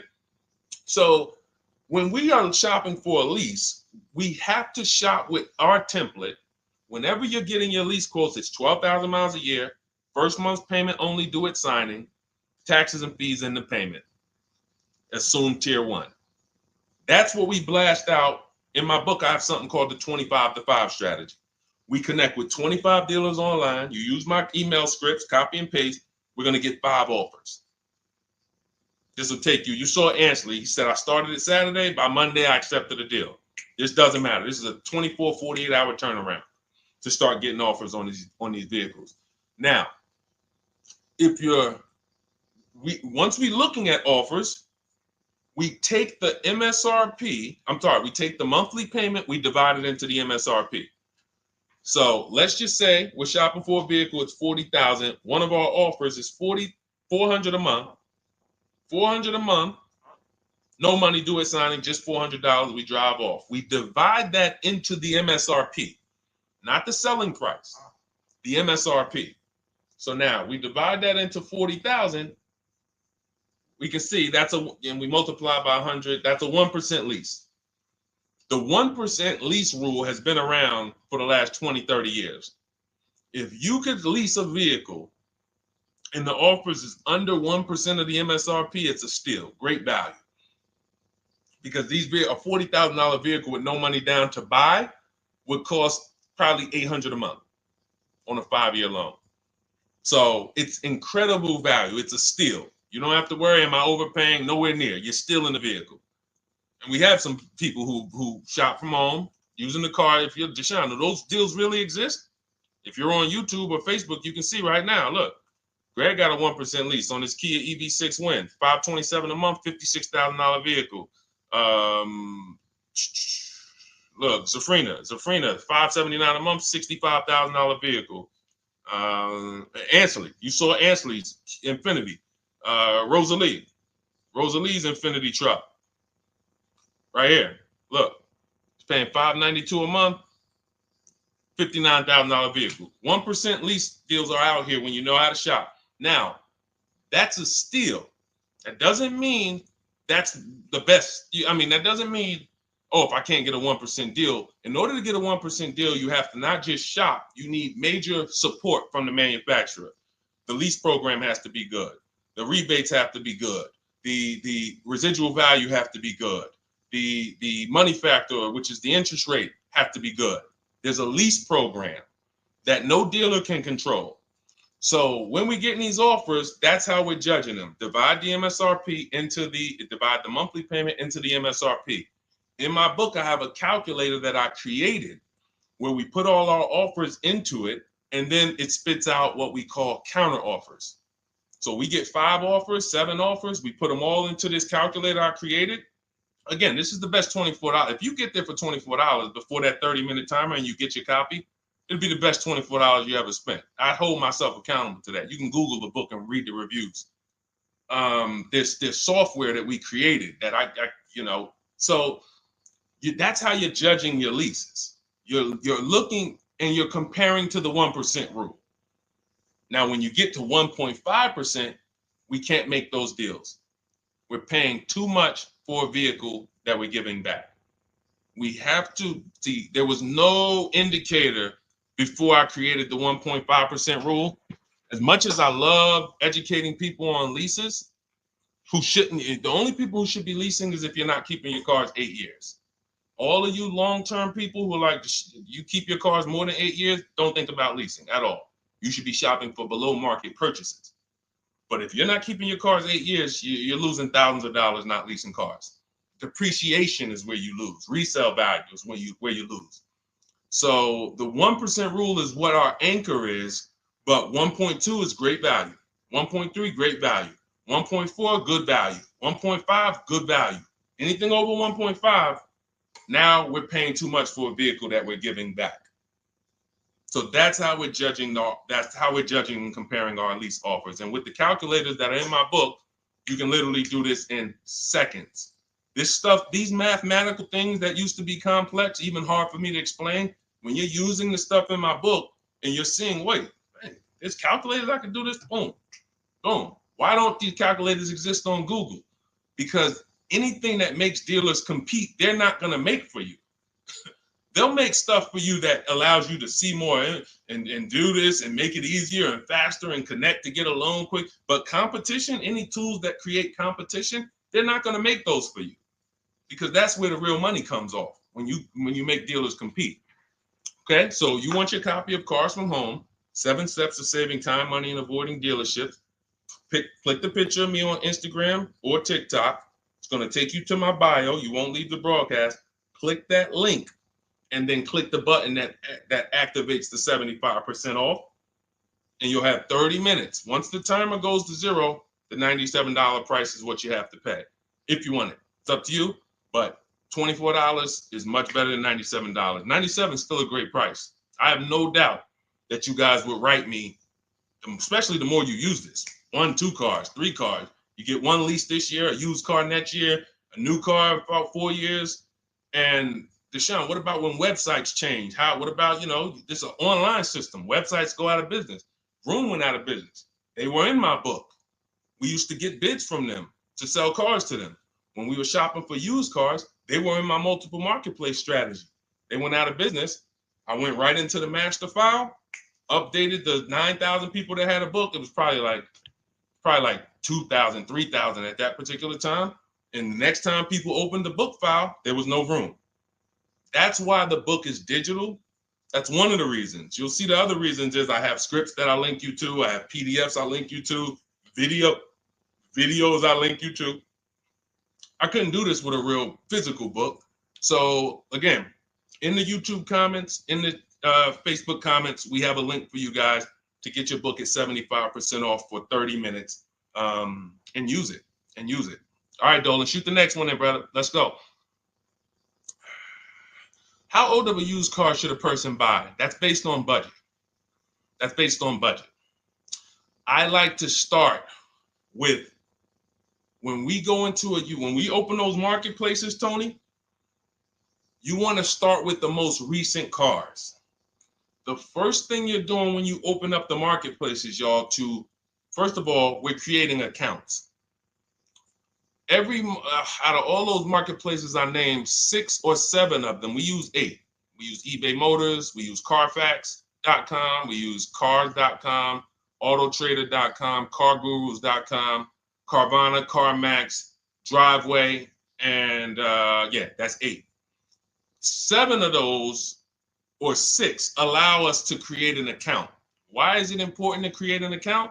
So that every single new car that matches our criteria, as soon as it's listed, we get a notification. The people who have that notification on, most of them don't know how to assess the market like I'm showing you.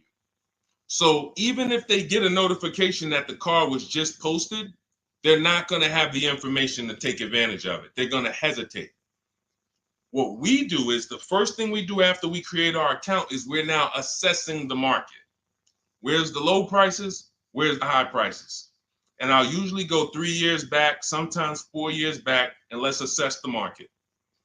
Now, I have another calculator in the, matter of fact, let me show this to you guys. I have another calculator. It's called the Perfect Budget Calculator. The Perfect Budget Calculator. What this does, you guys can't see this on YouTube, but you can see it on you can't see this on TikTok. But if you go over to YouTube, Facebook, or Instagram, you'll be able to see what I'm sharing right now. Now, what often happens is, let me share this. Hang on. Boom. Okay. So now what often happens is, a lot of you will say, I could put down $2,000, but, if I don't have to, then I won't. Or, if you get a car and you pay $15,000, if you pay $500 a month for 5 years, that's a lower price you paid than paying $500 a month for 6 years. So ways to manipulate our budget is to shop within our budget for a shorter loan. This is all stuff where I said, okay, people don't know they need to be doing this. So let's make a tool that does it for them. And this is, you get access to this when you get your copy of Cars from Home, my book. So let's say we do something called an equity assessment. Everybody who has a car, remember I was mentioning a little while ago, we go to these websites, Driveway, all these, and we find out what our car is worth. Let's say you're like, man, okay, if I sell my car to CarMax, I'm actually going to have $3,200 of equity. All right, so when I sell, I'm going to put that into my budget. All right, now my down payment, max I could comfortably do is $1,500. That's max. Now, we use the average interest rate. And in my book, I give you a link to see what the average interest rate is at the particular time you're going to be shopping. Let's just say it's 6.9. Now, we enter a comfortable monthly payment. Let's say you're like, all right, I don't want to go any more than $425 a month for 6 years. That's my max. You enter your state so we can pull the taxes and we can pull the fees. New Jersey, calculate budget goals. Now it's going to ask you a comfortable monthly payment on a 5-year loan. You might say, all right, same thing. I still don't want to go over 425 no matter what. Perfect. What this does is create multiple goals. And it creates multiple goals. It creates a starting point. Now, if you find a car at this price, $18,776 or less, you can do a 5-year loan, use none of your equity, so this will go in your bank, and use none of your down payment. Now, next goal may be, okay, $22,000 or less. 6-year loan, no equity, no down payment. So the first 2 goals are no money down goals. If I find a car anywhere in these price ranges, I can do these deals, no money down. Now, this is one where I use my equity, but no down payment. Goal number 4, I use my equity for a 6-year loan, no down payment. Now, goal number 5. Now you can see the price of the car is getting higher. Use equity, use my use equity and down payment, but it's 5-year loan. And then here is your max budget. Your max budget, which is fine. There's nothing wrong with if you find a vehicle that, once you use this and you find the best price vehicle, as long as you are under this number, you are fine. The problem is when you go over that number. The problem is when you go over budget. All of these goals are your budget. So when I got my Infinity truck, I got my goal out. It was my 4th goal. 4th goal. 4th goal. Now, this is how you make sure when you go out to shop, and look, you'll notice, look at the top. What does it say? You select your state determines the sales tax, will factor it in, give you precise figures. Now, you'll notice, what about the fees, Deshone? Don't all these cars charge fees? We've already factored in the taxes, and we've added $1,000 for fees. What is $1,000? The documentation fee and the motor vehicle fees. It's all in there. So you can go out and know that's my max budget. I cannot buy a vehicle, make a deal on a vehicle where my purchase price is more than $26,729. That's the perfect budget calculator. So there are certain things that I had to create. No one does them. Everything that I was referring you guys to, all the websites, I was doing this, and there was some things where I couldn't refer you to anything because it doesn't exist. We had to build it. So this is how we make sure we are shopping, whether it be for new cars, used cars, below our budget. And that's not how you make, but here's the thing. I need you, before we go to the next question, I need you to understand something. That doesn't make sure you pay below market price. You have to combine this with getting bids, because you can be within your budget and pay over market value. There's 3 types of prices you can pay for a car, whether it's a new car, used car, or lease. Did you pay market value? That's what everyone's paying. Average. Did you pay over market value? Our only deals we make are below market value. And the way that happens is through bidding and creating a marketplace around you where all these people are competing for your business. That is how you combine that with the budget. This will keep you below your budget, but it does not guarantee. If I gave this to you, all of you would be like, this is great. I'm never going to go over my budget again. But it does not, until you combine that with getting bids for whatever you're looking for, you still run the risk of overpaying, even if you're under budget. Okay? Clear? Type $ if you're all clear before we move to the next question. And there's no way for us to do this manually. If there was a way that you could do this manually, trust me, I would have told y'all to saw me make a video about it all day on my social media. There was just no way. We had to build software. And you know, in my book, you guys will have access to at least 5 calculators for counter offers for new cars, true value discounts when you put the new price you put the original new price of the used car deal whatever used car you're buying, you put the new car price in, and then you put in the asking price, and it tells you the true value discount, perfect budget calculator. We have at least 5 softwares that I've custom built, and to make sure you guys get great value. So again, I didn't want to be the person who said, you guys know, there's plenty of people who be like, man, the value I'm giving you guys, I'm gonna charge $2.99 for the book. Whatever. The people who pay, they'll save the money. And the people who pay, there'll be some people, because some people are gonna pay, they just see value. Poor people look at cost. Wealthy people look at value. People who are into financial literacy they don't ask themselves, how much does that cost? They ask themselves, what's the value I'm getting from that? And I could have said, well, you know what? I'm going to help you pay less than everyone on new cars, used cars, leases. We'll do $200, $300 for the book. And I only want to sell it to 1% or 5% of the pie. But at the end of the day, my mission is to help as many people want to be helped. And so that's why I said, okay, $97.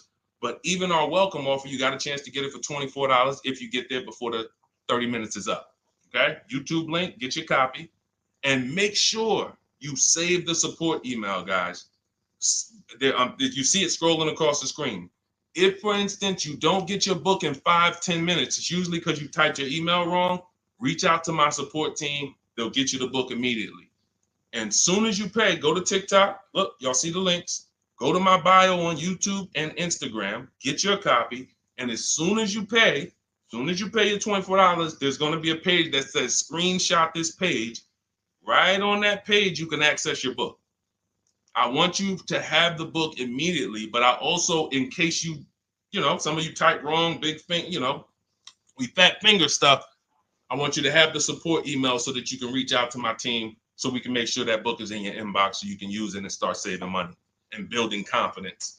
Okay, Dolan, next question, man. Let's keep it rolling. Okay, there's something about Mary on Instagram. I bought a car as is, and in less than a month, motor lock, can I sue for selling me a lemon? I'm not a lemon law attorney, but that is not what a lemon law case is based off of, in my understanding. Lemon law case is based on you buying a vehicle and the same thing continuing to go wrong at least 3 times. That's a general overview of, what the lemon law process is.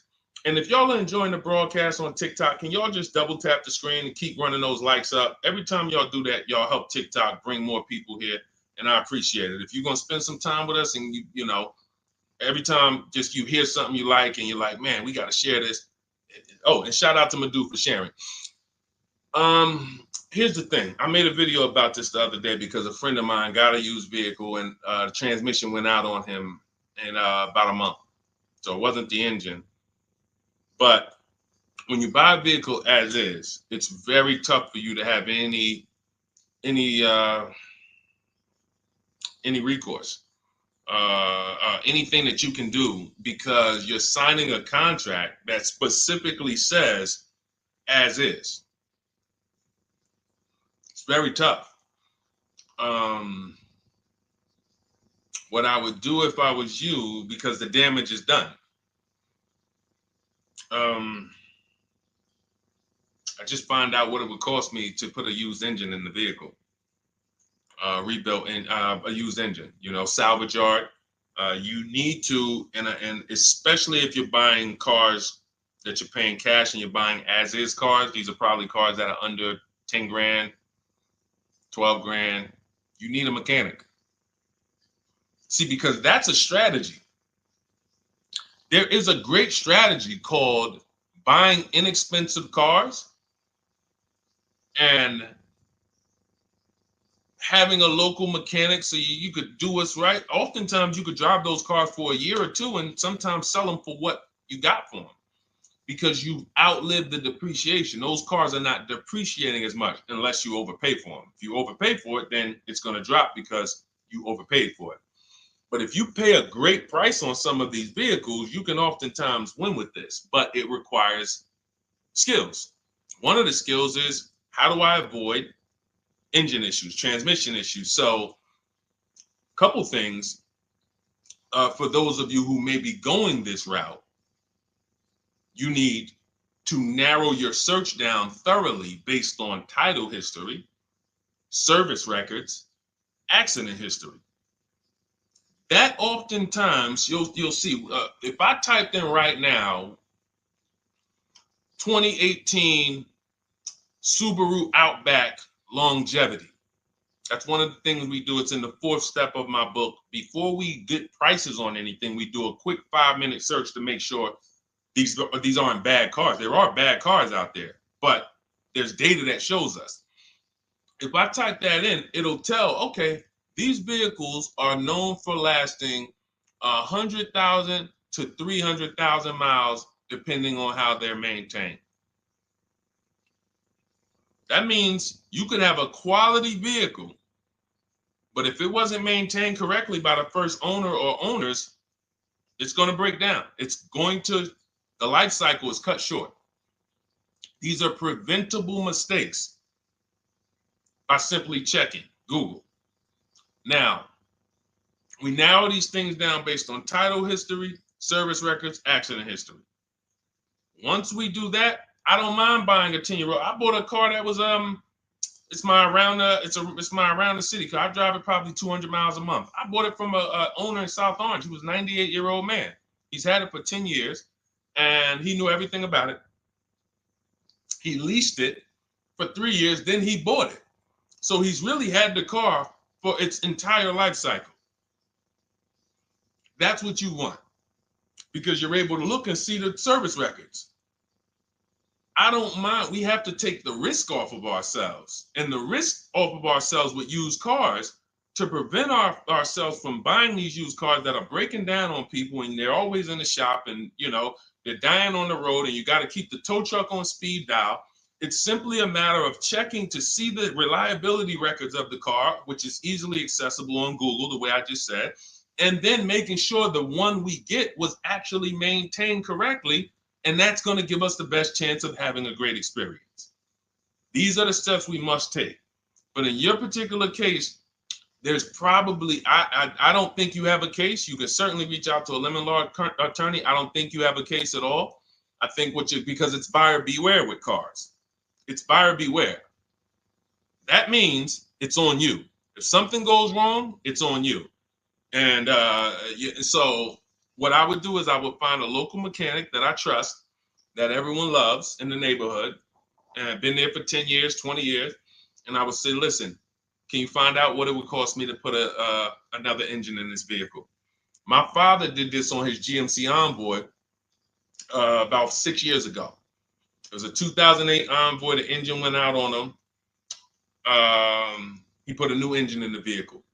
One of the best $2,000 he ever spent, $2,000 or $2,500, whatever it cost him. They put a new engine in that vehicle. He still has it. He's about to sell it for about $4,000. He's had that vehicle from 2013. Think about that. A lot of people, engine goes out, they sell the car. It's worthless now, so they take the loss. Meanwhile, man, let me come up with $2,500, and I still got no car payment for the next 6 years. We don't need to be so quick to go replace our cars. If we follow these strategies, we can actually, I love to see more people doing that. Just go fix the car. But don't go to the dealership to fix it when they tell you, hey, the engine's going to cost $10,000. And what does the dealership say, y'all?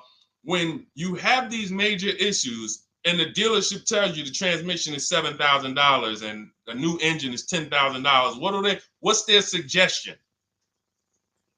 What's their suggestion when they tell you that? Because they already know you're gonna be like, yo, what the heck? I can't pay all of that. What's their suggestion? Let's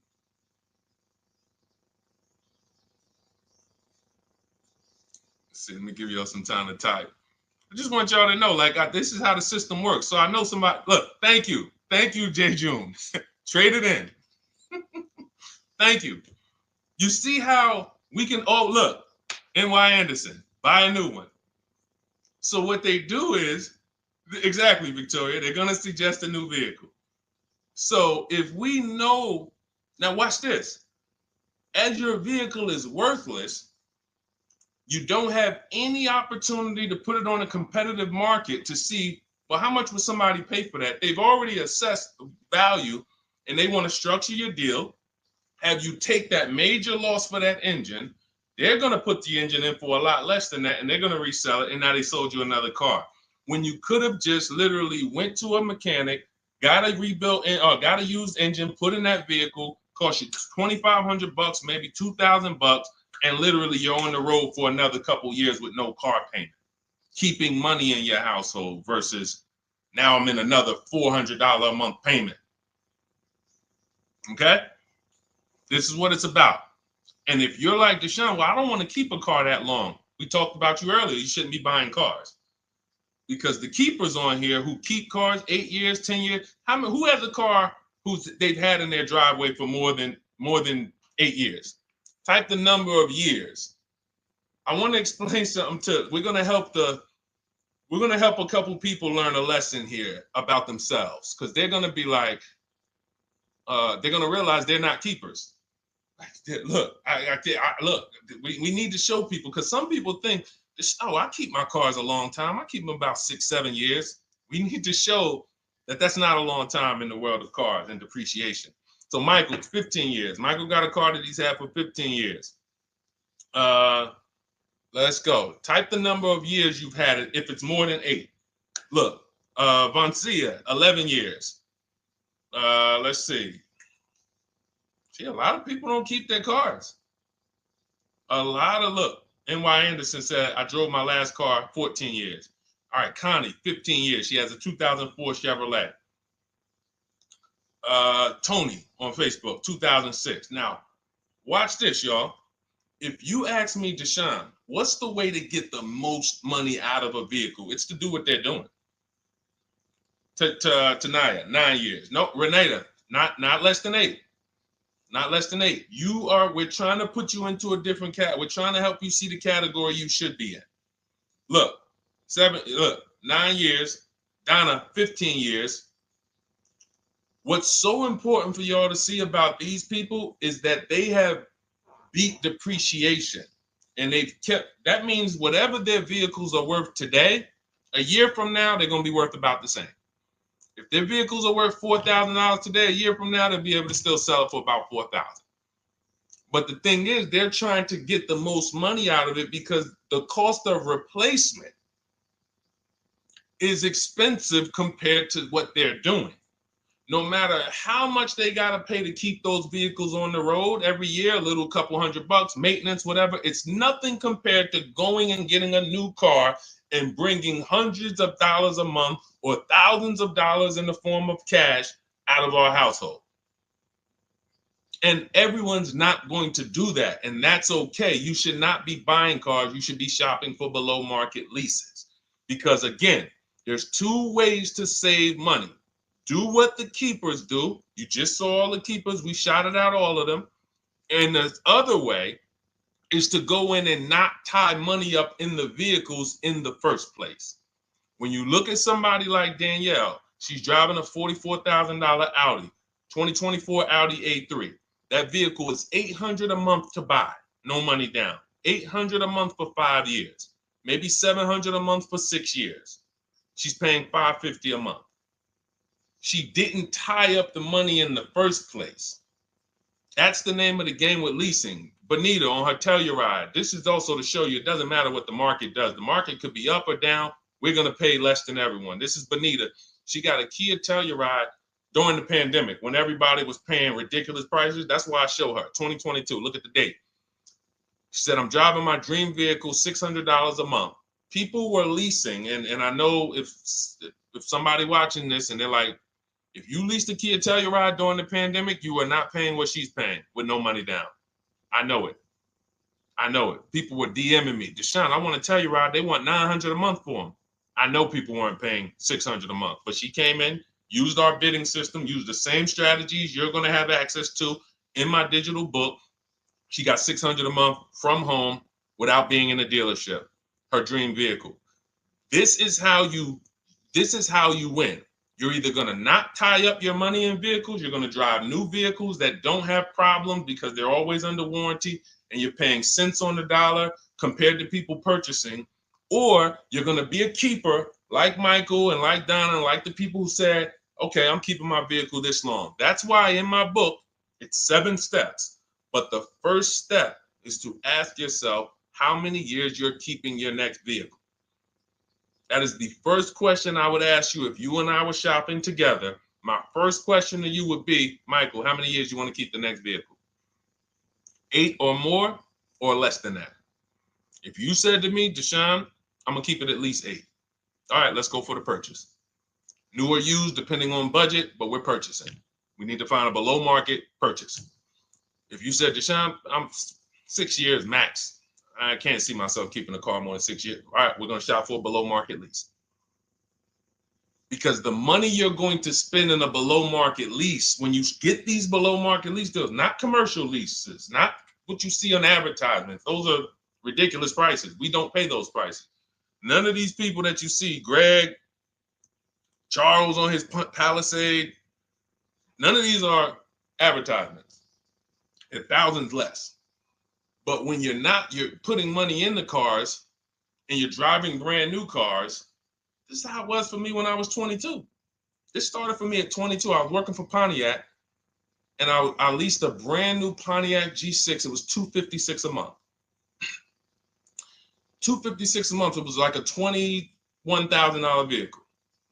Same time, I had a friend of mine. She got a I don't want to say it because she might be watching this, and this is no shot at her. I didn't understand enough to teach her back then because I was new in the business. She went and she bought, let's call it a Honda Civic. Now my car was bigger because the G6 was a mid-size vehicle. The Honda Civic is a compact vehicle, but she bought it. $20,000 vehicle, 22, whatever it was at the time, paying almost $500 a month. Like, that's a $500 payment. That's what it is. So my young household, I got a newborn daughter. I got a new car I'm paying $256 a month for. Same time, it's got families around me. They're in their 20s, but they're paying $500 a month. This is what showed me, wait, something's going on. And I never stopped. I bought a used car at that time. But since I've had 4 Infiniti leases, I've had a Jeep Grand Cherokee lease, and people always think, D, you must be paying ridiculous money. I see you get new cars every 3 years, but they don't. I'm driving $40,000 cars, $45,000 vehicles. I never paid over $400 a month. Not one of my lease payments was ever. I remember I got this Jeep Grand Cherokee, and it was a $35,000 Jeep Grand Cherokee Laredo, 2018. When I got my offers, the best offer was $330 a month. 12,000 miles per year. And that's what I was driving. If I was driving 15, I would have bumped it up to 15,000 miles per year. I got $330 a month. I went in there and I gave them $330 for that Jeep Grand Cherokee, and I drove off. $35,000 vehicle. This is what I'm telling you guys. This is what is called deal structure. If your deal is not on the right foundation, if you buy but you should have leased, you're overpaying by thousands and thousands of dollars. And you're going to have subpar vehicles with that run out of warranty, and you're going to have the same payment. You're going to have higher payments. I need you out of these 2 categories. I need you in one of these 2 categories. I'm either going to keep my vehicle long enough to beat depreciation, 8 years or more, or I'm shopping for a below market lease. I'm not going to be stuck in the middle no more, buying vehicles and then selling them while they still have a loan on them, negative equity and all of this stuff. This is paramount. Okay, the buying versus leasing thing. I need most of you to put this to bed today. And I think I'm one of the only people that goes into buying versus leasing by the numbers. It's not opinion based. It's not, oh, I think you should lease if you're, depending on the car here, it doesn't matter the car. Doesn't matter the car. You can see Teddy's, let's show Teddy's luxury. Teddy got a BMW. Doesn't matter. He wasn't going to keep it 10 years. Look, goes on a BMW 2024 i4 M50. It's a $73,000 vehicle, $856 a month. $856 a month. Look, he said the dealer's initial offer came in at $937 using the counter offer calculator. Using the counter offer calculator, he counted at $829. 8:56. If you just jumped on the broadcast, I showed you some of the calculators that I created that are in this book. In my book, there's a reason it's 5-star rated. There's a reason people that you can go read what your peers say about that book. Get your copy for 75% off. It's in my TikTok bio. Click that picture of me. Click the link. Same thing on Instagram. Go to my bio, click the link, and you'll see a button that activates the 75% off book. And if you're on YouTube or Facebook, it's in the comments section. 30 minutes only. Get your book so you can have access to all of this. Unless you just have an incredible memory and you can remember everything we talked about over the stream, but none of you can. I know none of you can. That's why, I mean, I couldn't even do it. It's just too much. We're talking about used car strategies, new car strategies, lease strategies. You guys, you're not gonna remember all of that. But anyway, let's go. All right, I think we got time for a few more. Go ahead, Dolan, keep it rolling. Make sure you guys screenshot the support page. As soon as you pay for your book, the book is on the thank you page. Remember that. I don't want you, I send you the book 2 ways. As soon as you pay, it says access your link below. Open it. You can click it and save it right to your phone or computer right then and there. If you do not save it right then and there, make sure you screenshot the support page or use the support email that's scrolling through the screen. This is not for questions. Do not send me general car questions here. I don't answer questions by email. That is strictly for those of you who have your book and you're like, or you paid for the book and you're like, okay, where is it? It's usually because the email was wrong. That's okay. Hit that support email so that my team could send you the link out so that you can have your book today and start digging into it and using it. Even if you're not shopping right now, you can still map a plan out. Go ahead, Dolan, shoot the next question up.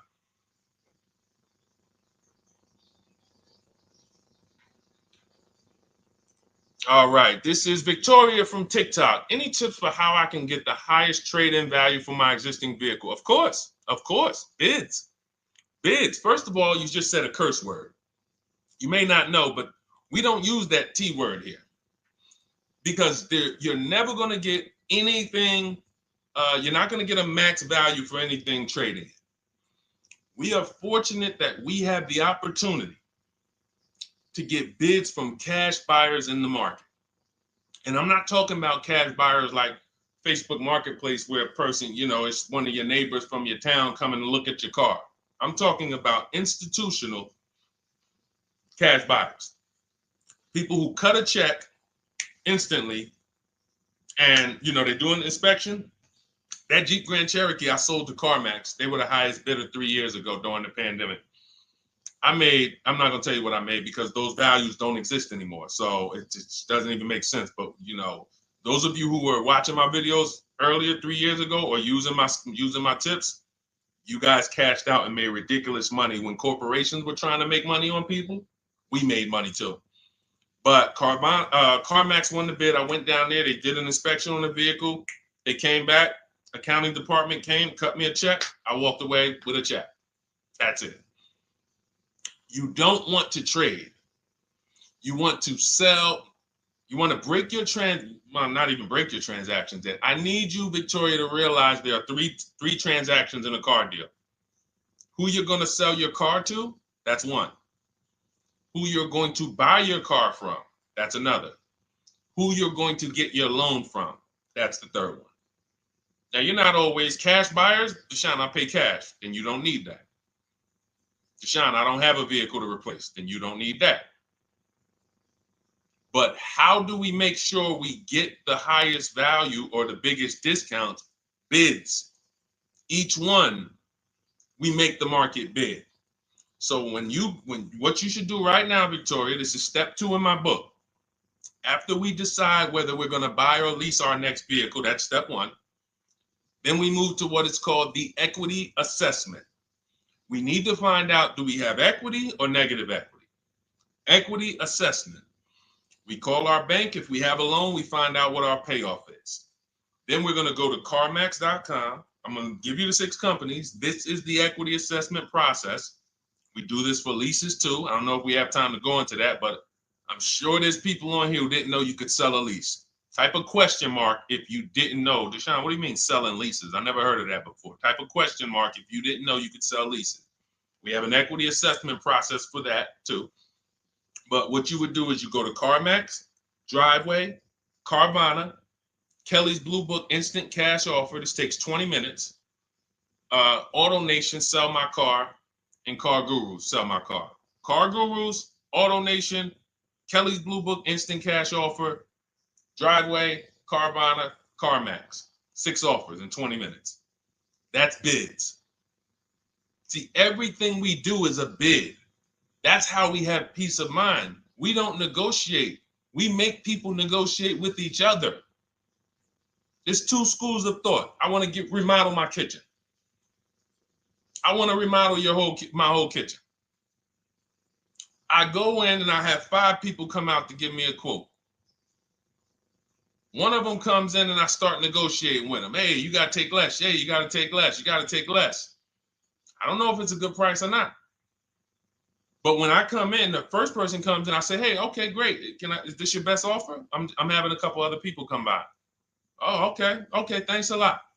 Next offer? Oh, next offer? Oh, well, listen, look, I could beat that. Oh, I'll give you another 5,000 off. They're competing against each other. When someone knows you are shopping their competition, you're making them compete with each other. They're negotiating with each other, not with you.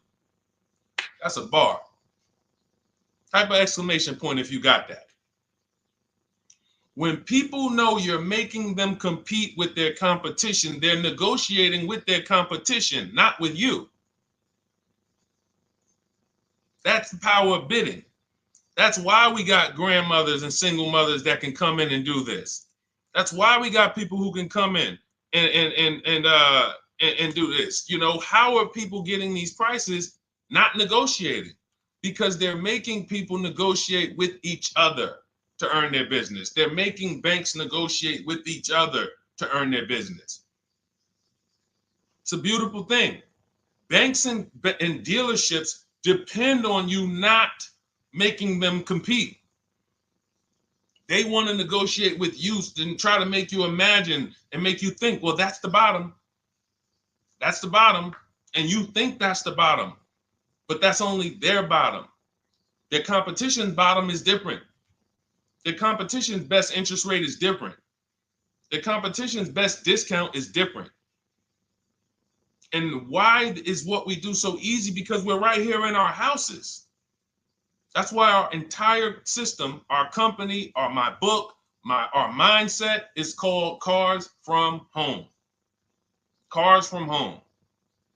It encompasses everything we do. Cars from Home. So that's what you do, Victoria. First thing you do is you go to those 6 websites, get your 6 cash offers, and that's going to be higher than any dealer you would ever consider trading the car to. Guaranteed. And this also allows us to eliminate the fake emails we get. All of this stuff is computer generated. I know you guys get these emails. Hey, Deuce, great news. We need your 2016 Kia Optima. We have a customer looking for it. We'll pay you $2,000 over MSRP. Who's gotten those emails? We'll pay you $2,000 over Kelly's Blue Book. Who's gotten those emails? Deuce, the list is CarMax, Carvana, KBB Instant Cash Offer, Driveway, Auto Nation, and Car Gurus. Car Gurus. That's step 2 in my book, the equity assessment process. This is stuff we do before we start shopping. Decide whether we buy or lease is step 1. That's going to put our deal on the right foundation. Step 2 is the equity assessment. Everything we do is a path. It's a clear, easy path. Okay, so yeah, I forgot the question that I just asked, but let's go. I could already tell. See, I could tell when I'm winding down because y'all could tell stuff will start blurring to me. That's why I'm like, see, and if that happens to me, I know it happens to you. Like that's why I'm like, listen, grab your copy of Cars from Home. It's a digital book. You'll have it in your inbox in minutes. It's continued updates. I probably updated that book 5 times since we originally launched it. Added calculators to it. Those weren't in it originally. I've added the calculators. I'm committed to making stuff better without being like Like, imagine this. Oh, well, you bought volume 1 of Cars from Home, but I just put a new tool in, guys. Now you're going to get volume 2. And now every time a website changes, you got to get volume 2 and volume 3. And 5 years from now, you're getting volume 9 each time. It's like, no, literally one-time cost. And I can't tell you if that'll be around forever. I can't tell you that. I can't tell you 3 years from now I'm going to be giving free updates of the book. I don't know, but I know today that's what it is. Everyone who gets their book, you get free updates as I update the book, because there's value in that. There's value. I can send an email out to people every 3 years and ask them, hey, did you enjoy the book? They're going to say, hey, yeah. Well, here's the thing. My new version is this. There's value in that. It could just be $24. They're already a believer. Someone who used the book's already a believer. So they'd be like, yo, the new version, oh, I'm about to shop again. $24. I'll pay it again. It's the best money I ever spent. But for now, I'm not doing that. Those of you who have the book, you will get free updates, and we'll keep you on the list to make sure you always get free updates of the book. So your link for 75% off is in the YouTube comments. It's only good for 30 minutes. It's in the Facebook comments, and it's in my Instagram and TikTok bios. Click those links in my bio. Click the button that says 75% off my new book. Get there before the $97, before it goes back up to $97. And make sure you save the support email, guys. Screenshot the support email. It's scrolling across the bottom of the screen. If that book is not in your inbox in 5 minutes, I want you to email my support team. Make sure you check your spam. And I also want you to, as soon as you purchase, you'll see, I say, hey, access your book below. So there's a link where you can click, open it up, get your book immediately if you want to download it, but I also email you a copy. But make sure you save the support email just in case. And again, that email is not for questions. Okay, it's not for car shopping questions, nothing like that. That's only to make sure you get your book. Okay, so great. Listen, great job. We've been on here about 1 hour and 20 minutes. Great questions. You guys know I like to go into detail in these questions. I would love to be able to get through 100 questions in 1.5 hours, but that's just not the way it works. We're not talking about buying, $100 items here. If we were talking about house buying, we'd have to go into detail. These are major items. This is the most expensive item y'all are going to buy behind your house. Think about that. And think about how many people are there to protect you when you buy a house. Think about how many people have licenses. See how that question got asked earlier? Can they sue if it was a house and they did you wrong? Sure. You can go before the real estate commission. People can lose their license. People can lose their ability to practice real estate. If they did something unethical, you can bring them before a court and a judge, and you can have recourse. You can get, justice. Cars, you got nobody. No one's licensed. The person who's helping you buy your car that you're sitting there negotiating with, which I want you to stop, they might have just got that job. And they didn't get that job because they're a finance expert and they're someone who understands how to help you, because they're not going to ever make you compete against. They're never going to put you in a position where you can make them compete. They'll say, hey, let's negotiate. But here's the thing. That person just got a job because, you know how many people walked in a dealership with a good smile and a good personality? 2 weeks later, they're selling cars. These are the people that are helping you. They're not licensed. They didn't go through school. They didn't go through ethics training. They didn't go through any of this stuff that realtors and brokers have to go through to help you buy houses. So when you get your car, it is on you. That's why you want me working with you. You want my blueprint. You're not by yourself. You're watching my videos. Once you get my book, you can stop watching my social media videos. I don't want you watching my social media videos if you have my book. It's just going to confuse you, because what my social media videos do is warn you what not to do. That's what my social media videos do. Don't do this. The worst thing you could do is this. The worst thing you could do is this. Don't do this. My book is teaching you what to do. It's telling you what to do. It's not an education book. It's a do this first. Step 1, do this, do this, do this. Step 7, hey, congratulations, we're taking delivery. We're not focused on that. So once you get my book, you don't have to watch my social media videos ever again. And I want to say that because a lot of people will get the book and still be watching them and trying to piece it together. You got my blueprint. You don't need those videos anymore. Okay? So always a pleasure, y'all. God bless you. To those of you who have your book, make sure you email me when you pick up your cars, send me all the details. Deshone, check this out. This is what I got. This is what I paid, so that we can bring you guys into the stream and continue to tell everybody about you. So about the results. All right. God bless y'all. I will see y'all on the next stream. Always a pleasure.